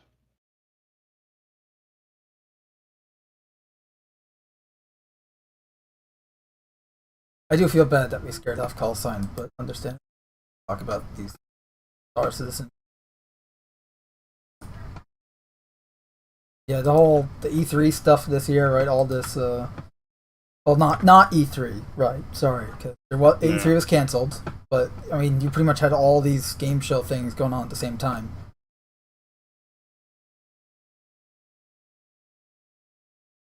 I mean, Starfield was just. We've kicked that horse already. It's, I hope it's good, but it's gonna be bad. I mean, there are some good news, like Spider-Man is coming to the Spider-Man PS4 is coming to PC, this August. So my theory of every 4 years is holding true. Apparently, after 4 years after release so my theory is that every first-party Sony exclusive title, 4 years after release, will be released on PC, because that's what happened with Detroit Become Human and Horizon Zero Dawn and a few others, and now it seems to be holding. Detroit. What? Can't have shit in Detroit. No.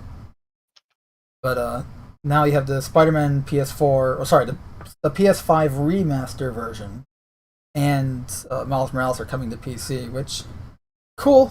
I mean, it's just Sony having their cake and eating it too, because Or rather, double dipping. yeah, well, we're having our cake with our Sony exclusive stuff, and then we're gonna have it and eat it too by selling it to PC later on. So this way we can get people to buy the console to play this game, and then years later we'll sell the game again on other platforms to get even more money. Business-wise, it's pretty sound and works, but it does fucking suck, especially for franchises like Spider-Man that they don't legally own. But and before anyone in the comments or live chats going like, oh, but the movie rights, no, that's the movie licensing rights. That has nothing to do with the games.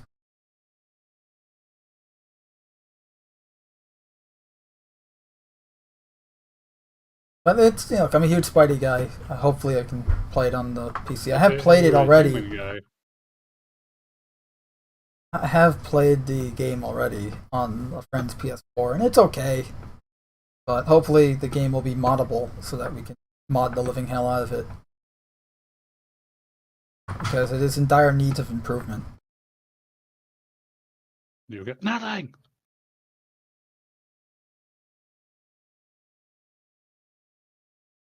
I'm trying to think, what other good announcements? There was the Half-Life Alyx stuff. Yeah, right. The Half-Life Alyx one was a mod, by the way. It was a mod? Okay. Yep. Well, I mean, nothing wrong with mods. I like No, them, love mods. It wasn't any actual like game developer or anything. Half-Life Alyx Levitation. So what does the mod do? Because I think you watched it. I presumably watched just a some little more campaign story stuff.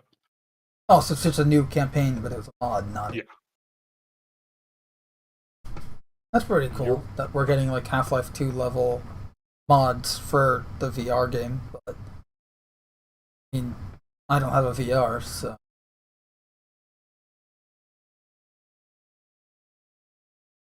And they did have an Arma 4 thing, but I can sum it up in just one sentence. It was an interview with the Arma 4 devs. They're still working on the game. There, I just saved you 6 minutes. How could you?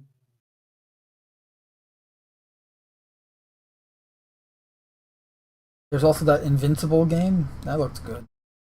But how invincible are you? Not very. But being That's dead a has its personal perks. problem.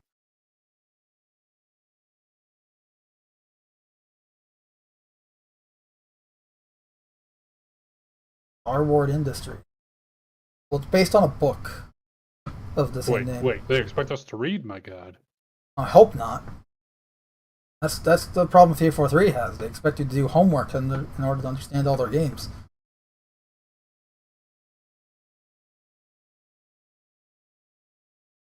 And it's the same like, at least here, this is the first look we're ever getting at this game at all. Like, first trailer and all that. So I can forgive the cinematic, but it is just more cinematics. Or, in-engine footage. Like, nothing substantial. And even if it was something substantial, would you believe it this day and age?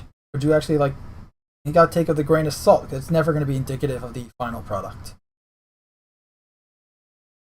And that's kind of the problem with all these showcases in general. It's just, what's the point of having them? At the end of the day, you're just... Little lies done, shows people buy money grows. That is why I played that song in the beginning. A genius, a mad lad genius, for saying that we should do that.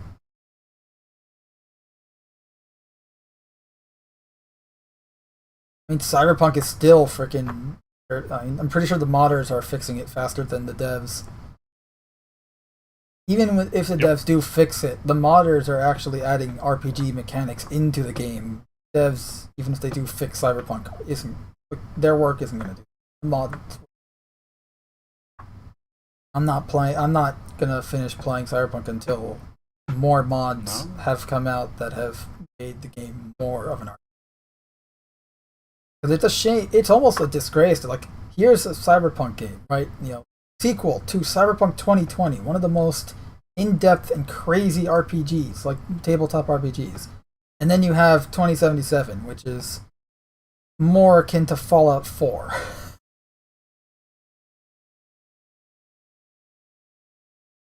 It's just disappointing. And Megajing1's in the chat saying, hey guys, 3M is saying Sony throwing their console exclusive games on PC is them being greedy. Oh, it totally is.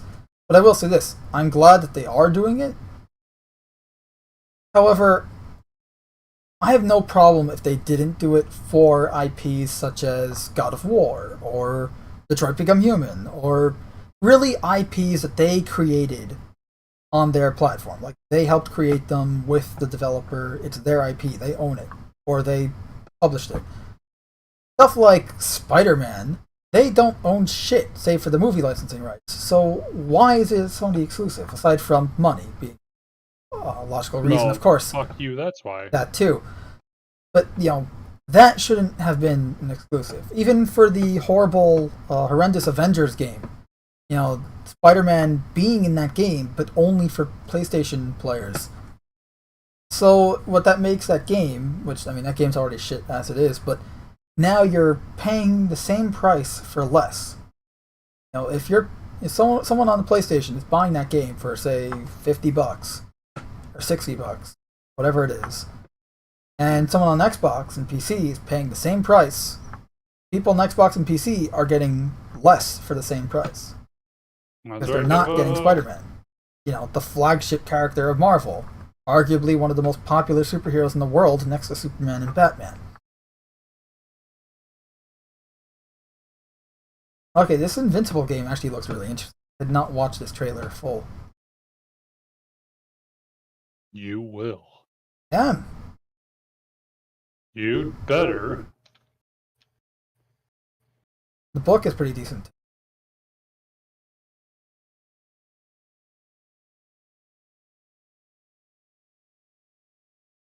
They're also making a System Shock remake because, we live in the day and age of remakes, reboots, and remasters, and so on and so forth. What if you're a reboot?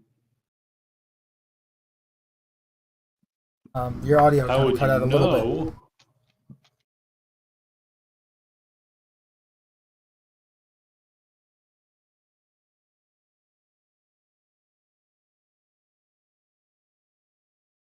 I just realized I'm not sharing the screen. 3M saying Square Enix should have gotten the same people who did the Guardians of the Galaxy game to work on the Avengers game. Agreed. I actually heard some really good things about that Avengers game. The Guardians of the Galaxy game. The Avengers game is shit. I played it. It's horrible. But the Guardians of the Galaxy game, I remember, Kim, that was one of the games last year that you and I were actually interested in, but were kind of hesitant on. Kinda. It seems that it was actually decent. And I've watched gameplay. The gameplay is not my type of thing. It's very repetitive. But it actually has a decent story, and the gameplay is not bad. It's just not my type of thing.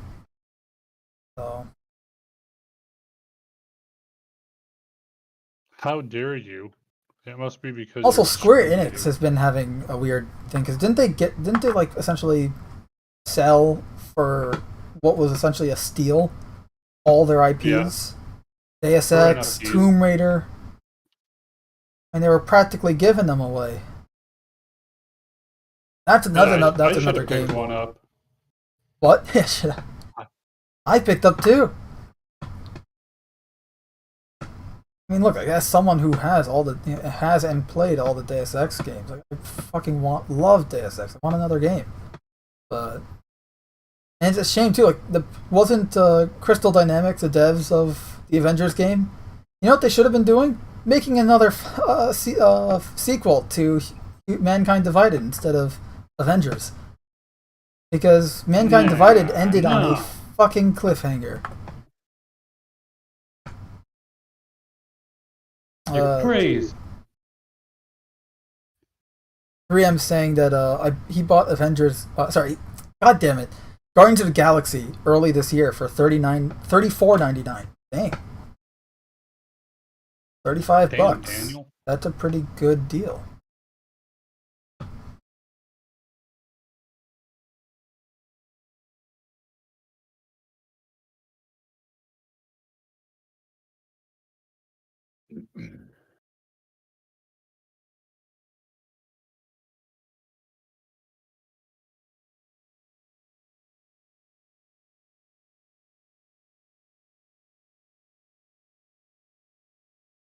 Seems to be like some kind of like the gameplay they're going for here is like a kind of adventure hub world RPG style thing.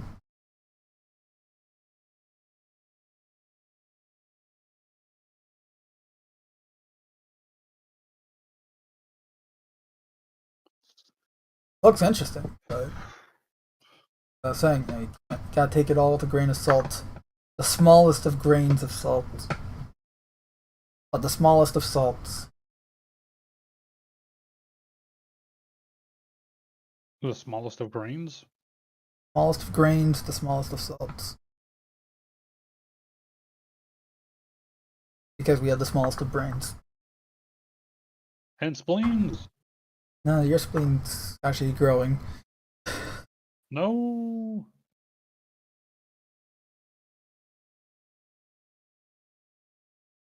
This looks more interesting than Starfield. Details. The Invincible.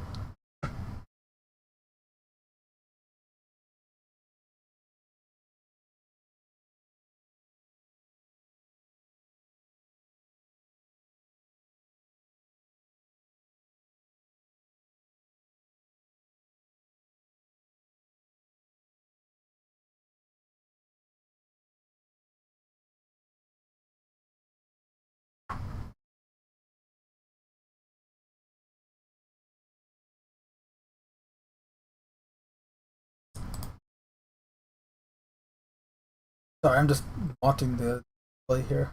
Or gameplay showcase or whatever the fuck this is. Robot. They're in a box. What if you're a robot? I mean, there's no doubt I am a robot. I know it. Programmed to me, master.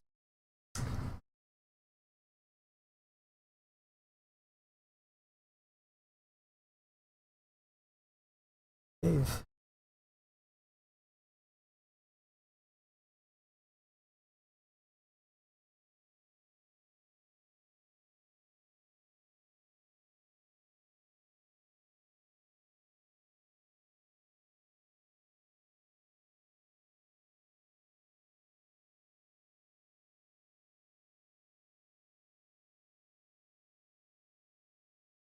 That bigger robot did not like the little robot. I blame Canada. All that Canadian violence.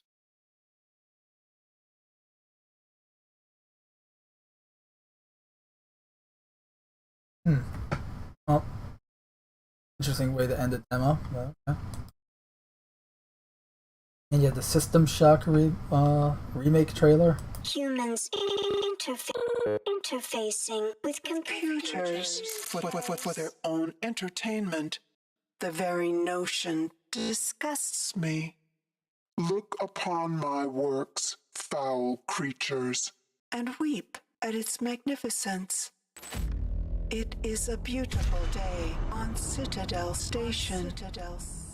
Humanity is On the verge of a new era. I, Shodan, am its new God. Look at you, hacker. A pathetic creature of meat and bone. How can you challenge a perfect, immortal machine? You are an insect. You are nothing. I create. I iterate. I fuse flesh and Steel. into perfection.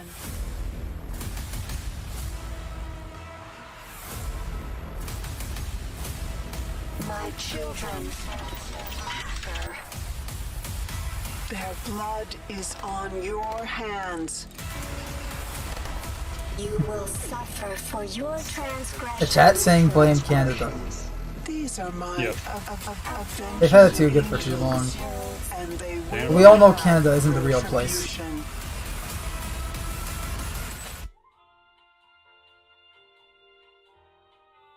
So my problem with the System Shock, at least from just all of that flashy footage, is it's a little bit bright for System Shock. Well, they had a bright idea. Like, my concern is that it's going to fall victim to the more modern, flashy art styles of today, where it's all very contemporary, very colorful, but lacking that grit and grime and just that realism element's kind of gone. Instead, you get this cartoony, flashy, colorful bullshit, which is kind of the art style for every game these days, save for a select few.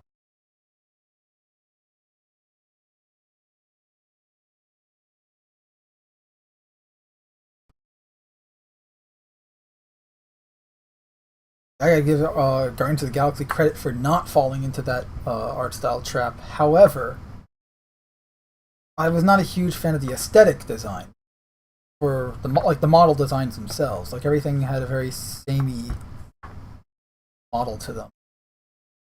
That's a different, not an art. It is an art style, but it's not. Canada. Exactly.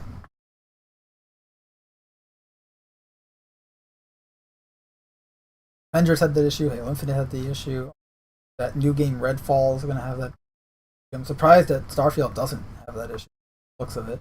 Yet. Yeah. Pay $12 for your Christmas colors, $18 for your blue skin, $25 for power armor. Don't give them ideas. I'm not pulling arbitrary numbers out of my ass here. Those are the actual prices of things in Fallout 76.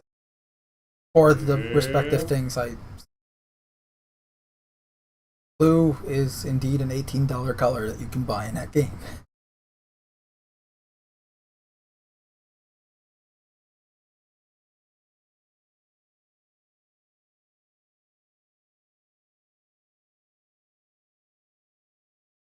Look, man, those Caribbean vacations don't buy themselves, you know? Yeah. Shall we go on? Usually we do the Star Citizen stuff first, There's but more? today should we just do the Star Citizen stuff last and then call it? Yeah. Alright, so Star Citizen stuff. Do we have anything? Yeah, well, there was ISC, and then there was the monthly report. So we got the Inside Star Citizen last week, which showed off the Nine Tails. It was all about the Nine Tails gang, which is like the big bad guys around the Stanton system in Star Citizen. Bunch of criminals. You get to shoot them. It's fun. The Nine Tails, apparently they're highly skilled professional criminal organization running gambling rings, theft, protection rackets, etc. Highly skilled, but they die to us, so maybe not that skilled. Player's main point of entry towards Nine Tails is Rudo, which is a mission giver. He's just a big holographic bobblehead, essentially. Rudo hires clients for Nine Tails without directly exposing them towards the organization, essentially acting as a broker.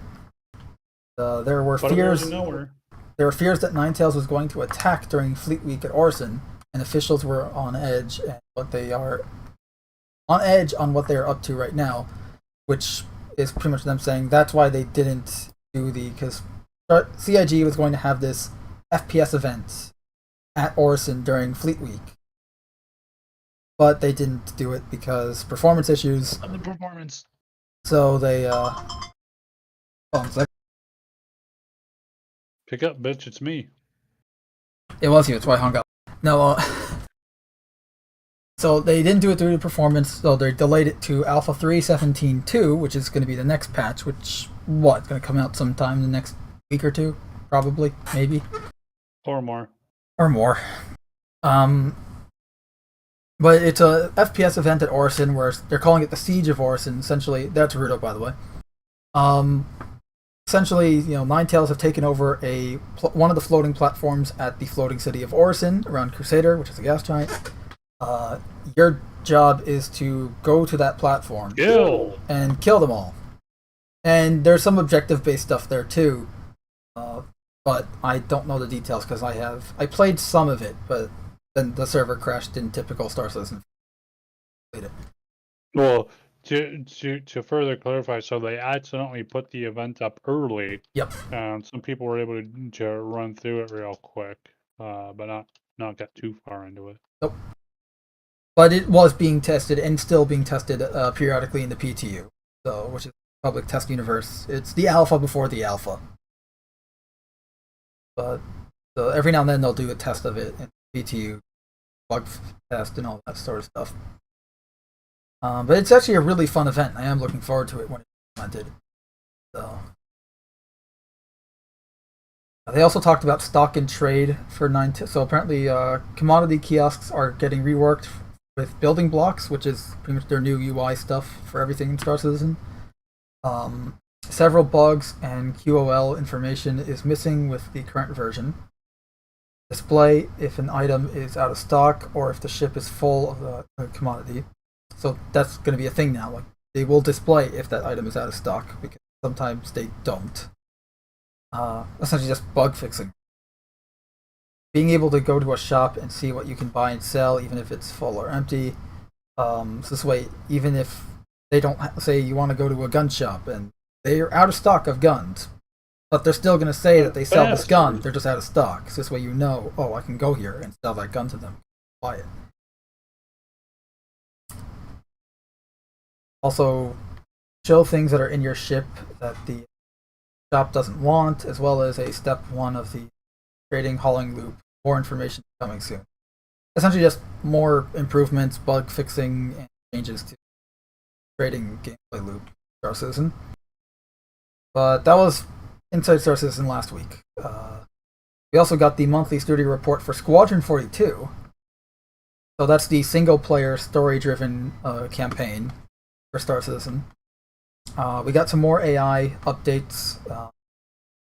Mo-capped commuter behavior for the AI. They wrapped up some arcade machine behavior for the AI, and they've enabled deck crew interactions with the Gladius rear fuel port, so they're working animation for that. They have AI features team did Vanduul close quarters combat and implemented controllable accuracy system for human combat. The AI tech team improved quantum travel and boost, because there's going to be a boost feature for quantum travel soon. They cleaned up several feature test maps. Subsumption editing conversation improved.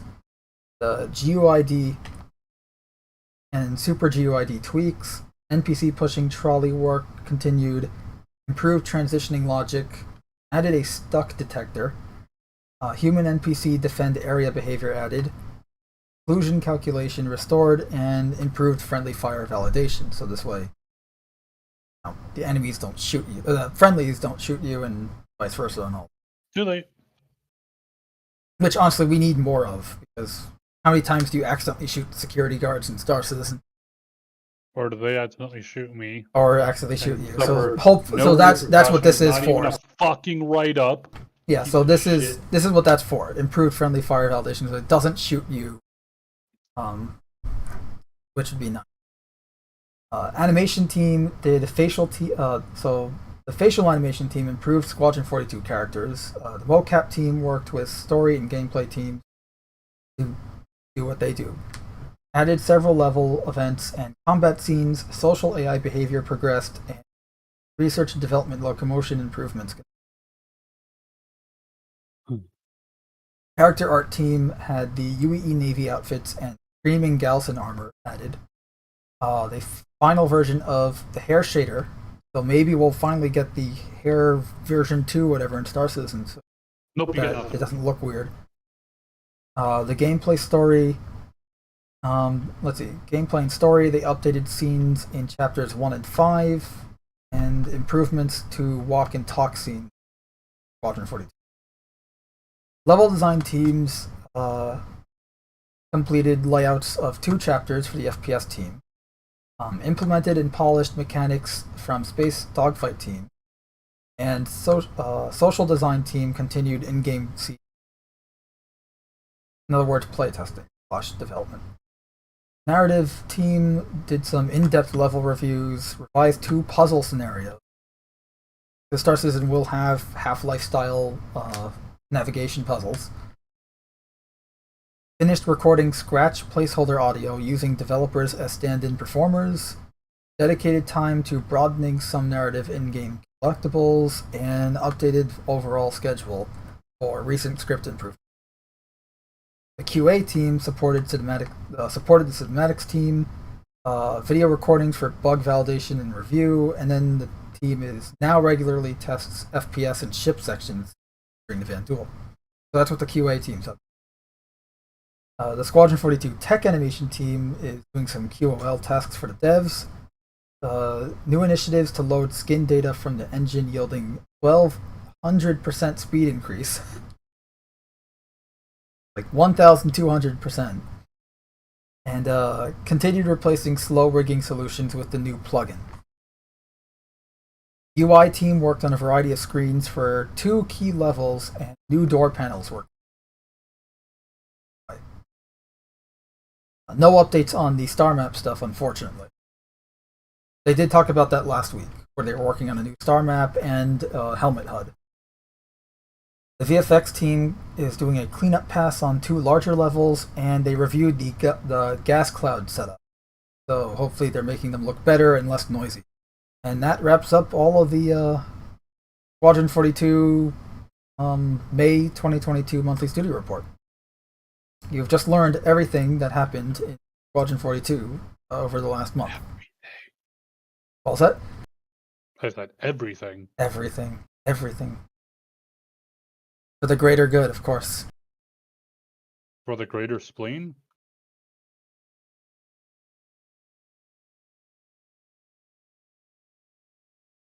Uh, 3M5000 says, the Marvel Ultimate Alliance games are better Avengers games than the Avengers was. Dude, when I first heard they were making a third-person action game featuring the Avengers, I'm like, okay, Marvel Ultimate Alliance, but third-person action game and not top-down isometric combat. Essentially, give me like a traditional Spider-Man game, but with multiple characters from the Marvel universe. That would have been great. That's not what we got. Also, the first 2 Marvel Ultimate Alliance games are amazing. The third one I haven't played, but looks like crap. It's also another good example of the flashy, cartoony, contemporary art style that I was mentioning earlier. Not a fan of that. Yeah, that wraps up the Star Citizen stuff for this week.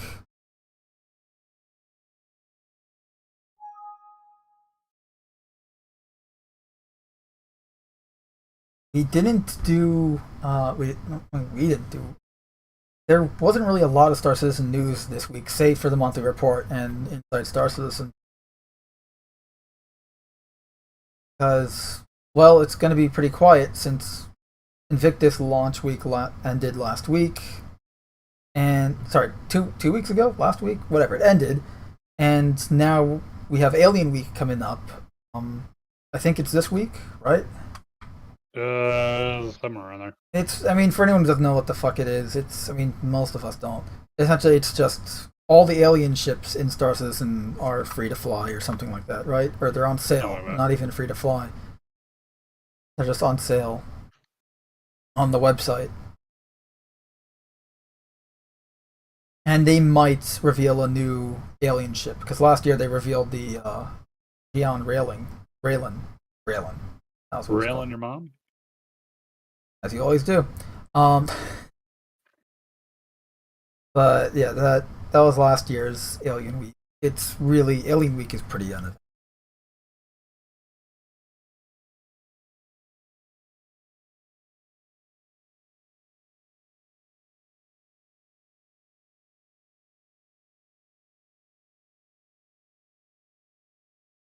I think that's really it. It was just this week in news-wise. It was just here's a bunch of not E3 stuff, and then the Star Citizen stuff. That was it. The Starfield, Star Citizen, and then some other news.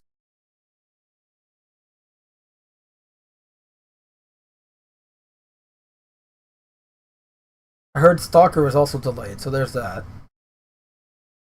But I barely know her. And oh, we didn't even talk about the Diablo stuff. Oh, we'll save it for another day. What could possibly go wrong? Unless you really want to talk about it right now, it's pretty much Diablo Immortal, the one where you remember, you guys. Don't you guys have phones? That one.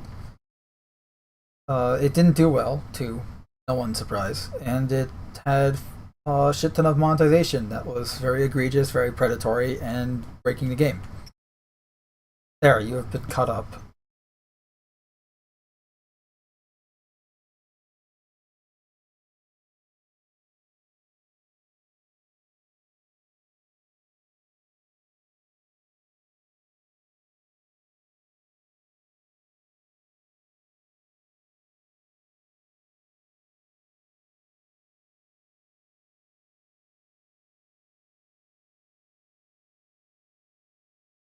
Yep.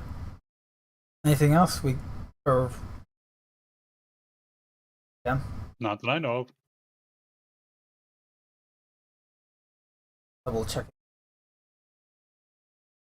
Piece of paper here. China stuff. We did that. Sony adapting more gaming IPs, live action films. Oh, I forgot to mention something on that. So, because Sony in the last 2 years, they've been Americanizing the company, moving their headquarters to LA. And we talked about it a few months ago, and we'll probably talk about it again in the future. The whole sexual misconduct stuff, because they have to catch up. They're only Americanizing the company now. They gotta catch up to the other gaming companies in conduct. But their Americanizing the company also includes trying to focus on making big blockbuster games. So instead of just making games, now every game they make has to be some mega blockbuster hit that they can turn into a live action film to become a mega blockbuster hit. So they're planning to make more Ghost of Tsushima, more Last of Us, more Uncharted, or not even Uncharted, but just more of those types of games. More narrative driven, less game, more interactive movie. Because they're trying to go for this more. We need to be able to make games that we can turn into film. Because I guess that's where the money is. Follow the but money. The reason why money. I'm not a fan of this is because it means that you're going to get shittier games as a result. Because you're not you're not making games for the sake of games. You're making games for the sake of want the fucking game.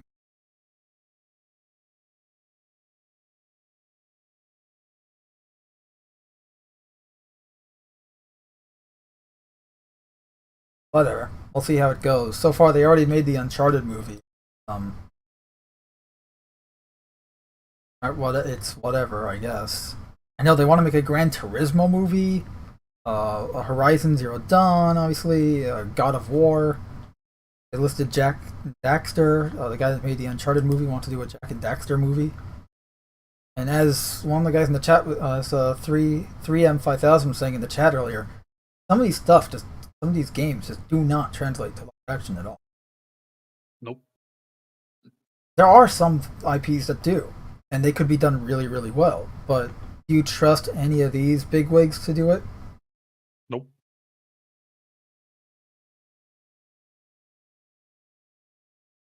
So we talked about the Bethesda games mistreatment and the expose of Fallout 76 and everything we already knew, but now we got confirmation of it.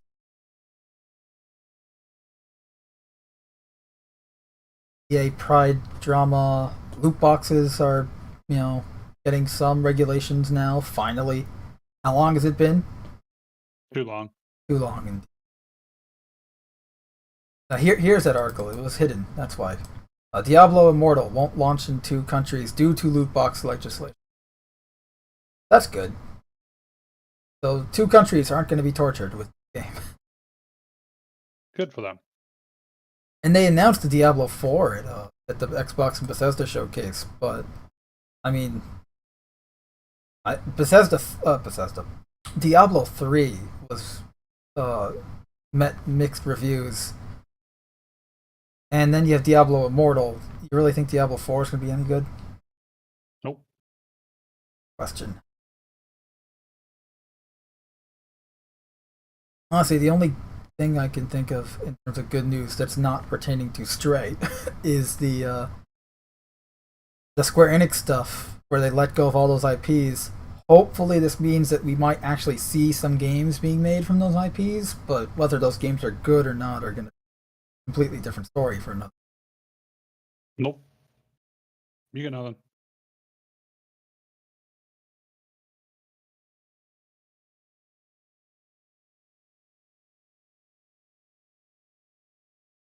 That's it.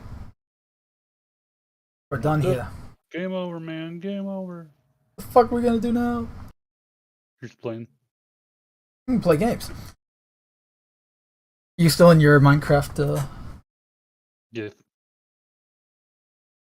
Right, well, I think that's gonna be it. Unless missed anything or anyone wants to hear us rail on again about Starfield and how it just looks underwhelming and more the same, and the same is less.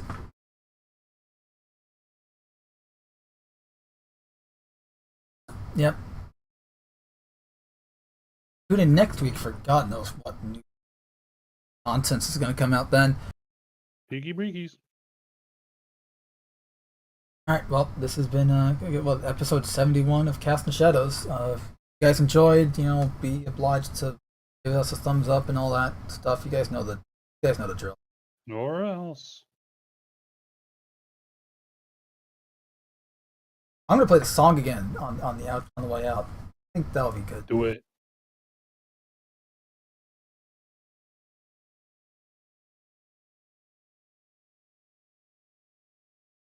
Yeah, that's really it. I can keep rambling on because I suck at ending things. Have a good one, and see you guys Monday. Same bat time, same bat channel. Also, shout out to the Chalk Eaters. Probably one of the best songs in a while.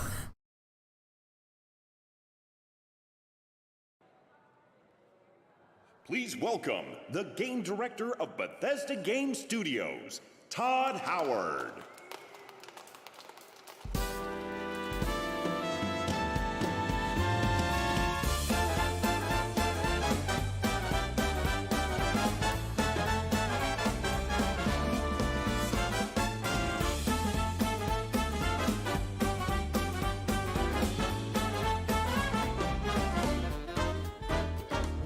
Watch this, honey was released. The legendary series you missed for years comes back, get ready for some action.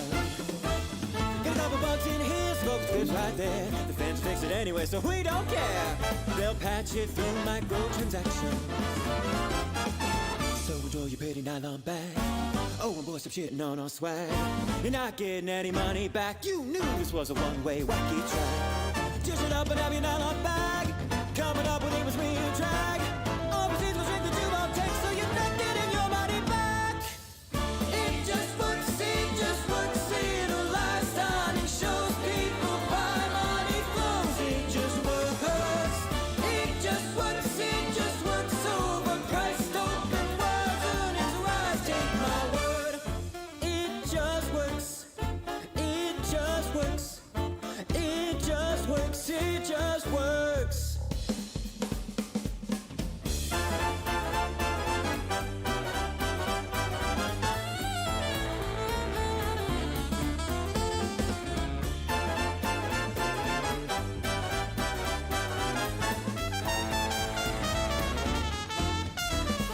Tech is cutting edge as far as I can tell. The creation engine changed it very well. We're not planning on doing anything about it. Skyrim's a limit, don't deny it. See this mountain, you can buy it in the DSC for the price of a real mountain. What's wrong with the train in place of your head? Come on, believe me, you see nothing yet. The battle spaceship with the dragon animation will become a new sensation on the internet. Just shut up, give us your every dime. Buying an armored horse, not a crime. Ideas can either shadow me, will last over Skyrim one more time. It just works, little life stunning shows people buy money flows. It just works, overpriced, open worlds, earnings rise, take my word. It just works, it just works, it just works.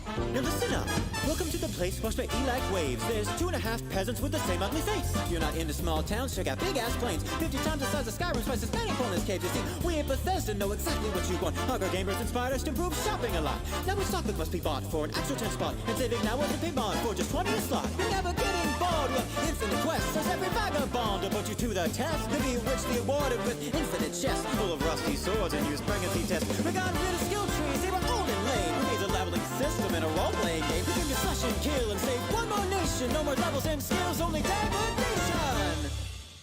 It just works, little lies, starting shows, people buy, money flows. It just works. It just works, overpriced, open walls, and it's rise, take my word. It just works, little lies, stunning shows, people buy, money flows. It just works, it just works. It just works, it just works. It just works, it just works, it just works, it just works. So, who's laughing now?